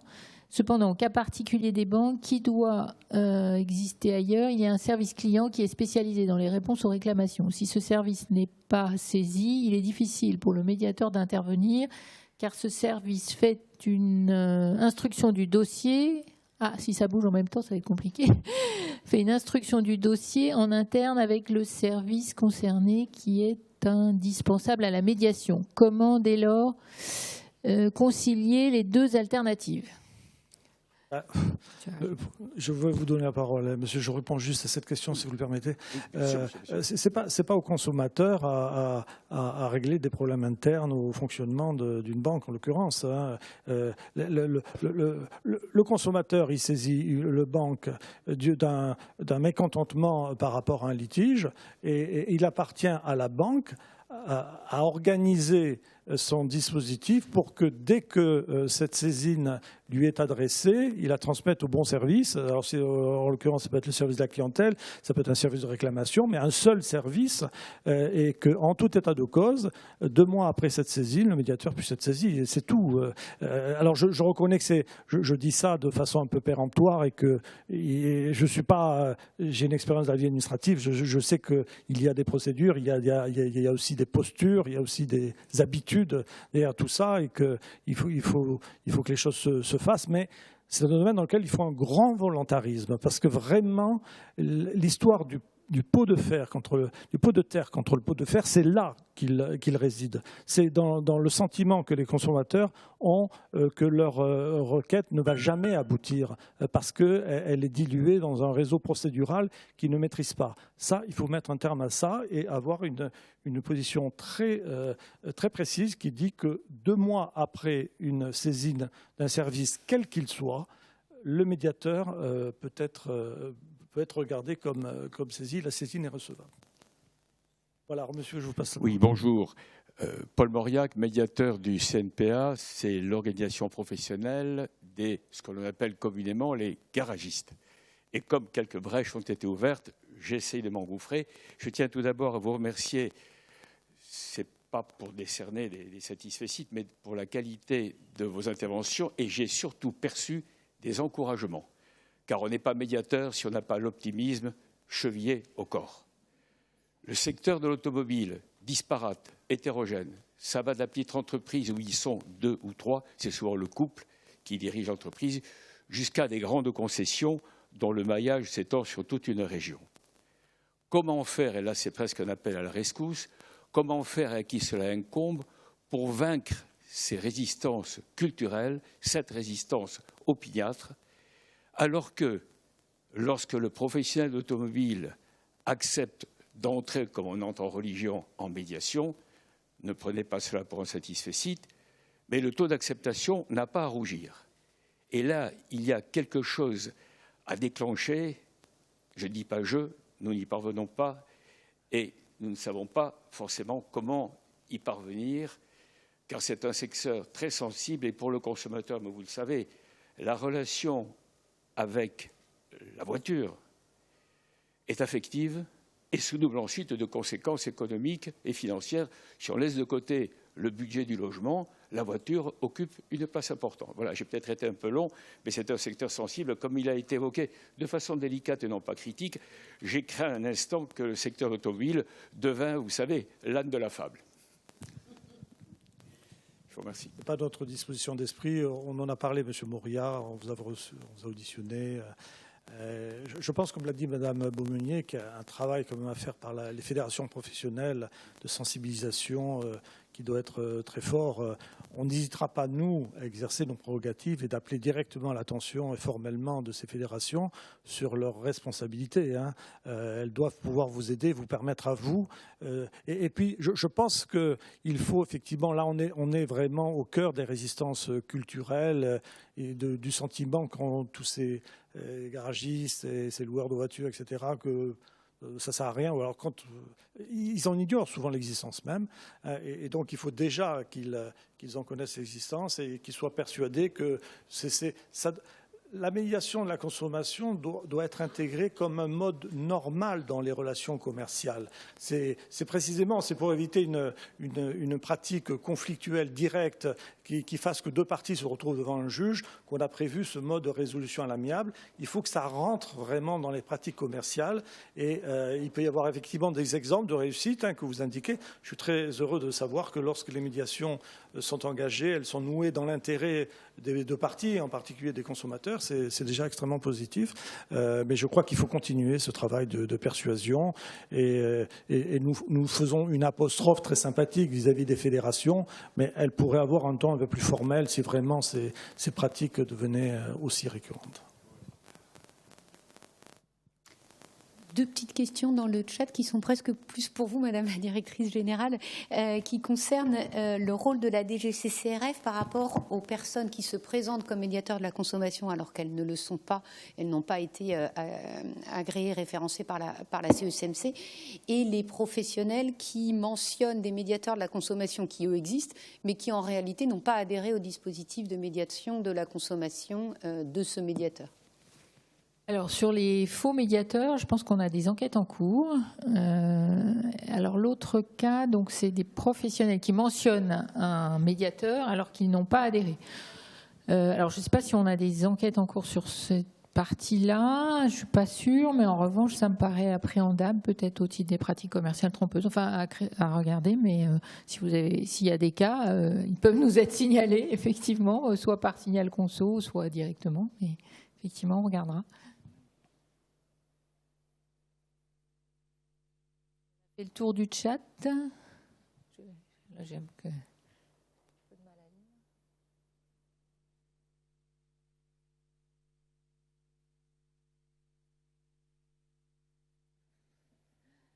Alors, en tant que praticien pour la société médiation professionnelle, c'est ça ? Des demandes de saisine sont irrecevables car non des... Alors, peut-être, je ne sais pas, Catherine, vous êtes plus près. Est-ce que vous arrivez à lire ? Je peux vous la lire si vous voulez. En tant que praticien pour la société médiation professionnelle, des demandes de saisine sont irrecevables car non désignées par le professionnel concerné. Or, le domaine d'activité fait partie de notre domaine de compétence. Il serait cohérent que le médiateur saisi sur un domaine d'activité où il est compétent puisse intervenir auprès d'un professionnel qui ne nous a pas désigné quand il n'existe pas de médiateur nommé. Ce que je peux dire, c'est que lors d'une dernière séance, qui était une séance restreinte, une question un peu similaire s'est posée. Et alors, en fait, nous en avons discuté au sein de la commission. Et il a été décidé, puisque, comme je le disais tout à l'heure, on est encore un peu naissant et on développe notre jurisprudence, et bien justement de nous réunir à l'occasion d'une prochaine réunion plénière pour discuter de cette question-là. Voilà. Et de savoir si, dans cette hypothèse, il ne serait pas envisageable de tout simplement faire en sorte que sur la demande, en quelque sorte, dont est saisie, on la laisse un petit peu en attente sans se prononcer sur sa recevabilité. Elle ne peut pas l'être puisque de toute façon le professionnel ne fait pas partie de ceux qui auraient adhéré au dispositif mis en place par le médiateur. Mais bon, il faut qu'on en discute parce que ça a des conséquences nécessaires, savoir s'il ne devrait pas se rapprocher du professionnel pour lui demander s'il accepte d'adhérer et ensuite engager un processus de médiation, ou si tout cela n'a pas des conséquences aussi par rapport aux professionnels et au libre choix finalement par le professionnel aussi du médiateur. Voilà. Donc ça pose des questions qui sont intrinsèques importantes, des questions de droit aussi. Et donc voilà, ça fera l'objet en tout cas d'une prochaine réunion. Et je crois on espère trouver une solution et pouvoir répondre sur ce terrain-là dans le cadre justement de tout le travail jurisprudentiel qui a d'ores et déjà été mis en place. Voilà. Donc je pense qu'on ne peut pas se prononcer aujourd'hui. Je pense que ça nécessite effectivement une décision, un échange concerté avec chacun, à la fois les consommateurs. Vous savez bien, notre commission est quand même pluridisciplinaire. Je pense que ça c'est quand même important et que on puisse essayer de dégager en tout cas un angle de solution. Voilà. Donc, désolée. Et enfin, toujours dans le chat, il y a une dernière question sur la médiation résiduelle pour savoir est-ce qu'un organisme a déjà été pressenti pour gérer cette médiation résiduelle? Non, pour l'instant, non. On a juste proposé cette idée, d'ailleurs, qui est prévue dans la directive. C'est très précis dans la directive. On peut la mettre en place. Il est clair que dès lors qu'elle a vocation à permettre à des petites entreprises de pouvoir désigner un médiateur de la consommation à moindre coût, la question de son financement en particulier peut être posée dans des conditions qui soient supportables par nos finances publiques. Mais je crois que cet effort financier serait à la mesure de l'atout que représente la possibilité pour des consommateurs dans des litiges de grande proximité de pouvoir résoudre à l'amiable leurs conflits. Donc ça fait partie des propositions que nous allons mettre sur la table. Les pouvoirs publics ensuite évidemment vont nous interroger sur la faisabilité technico-administrative financière, mais je crois que l'objectif est quand même est bien ciblé. Voilà, écoutez, je crois qu'on est arrivé au terme de cet échange. Je remercie beaucoup notre directrice générale et l'ensemble. Edith Sudre, Madame Benassi, vous-même pour votre participation, ces échanges. Et vous le voyez, nous avons mis sur la table maintenant 20 propositions qui ont vocation à s'enrichir à l'aune des remarques et des observations des uns et des autres. C'est un processus d'amélioration permanent que nous conduisons en concertation aussi avec les médiateurs. Et donc on aura d'autres occasions d'échange, je l'espère. Merci à tous. Merci beaucoup.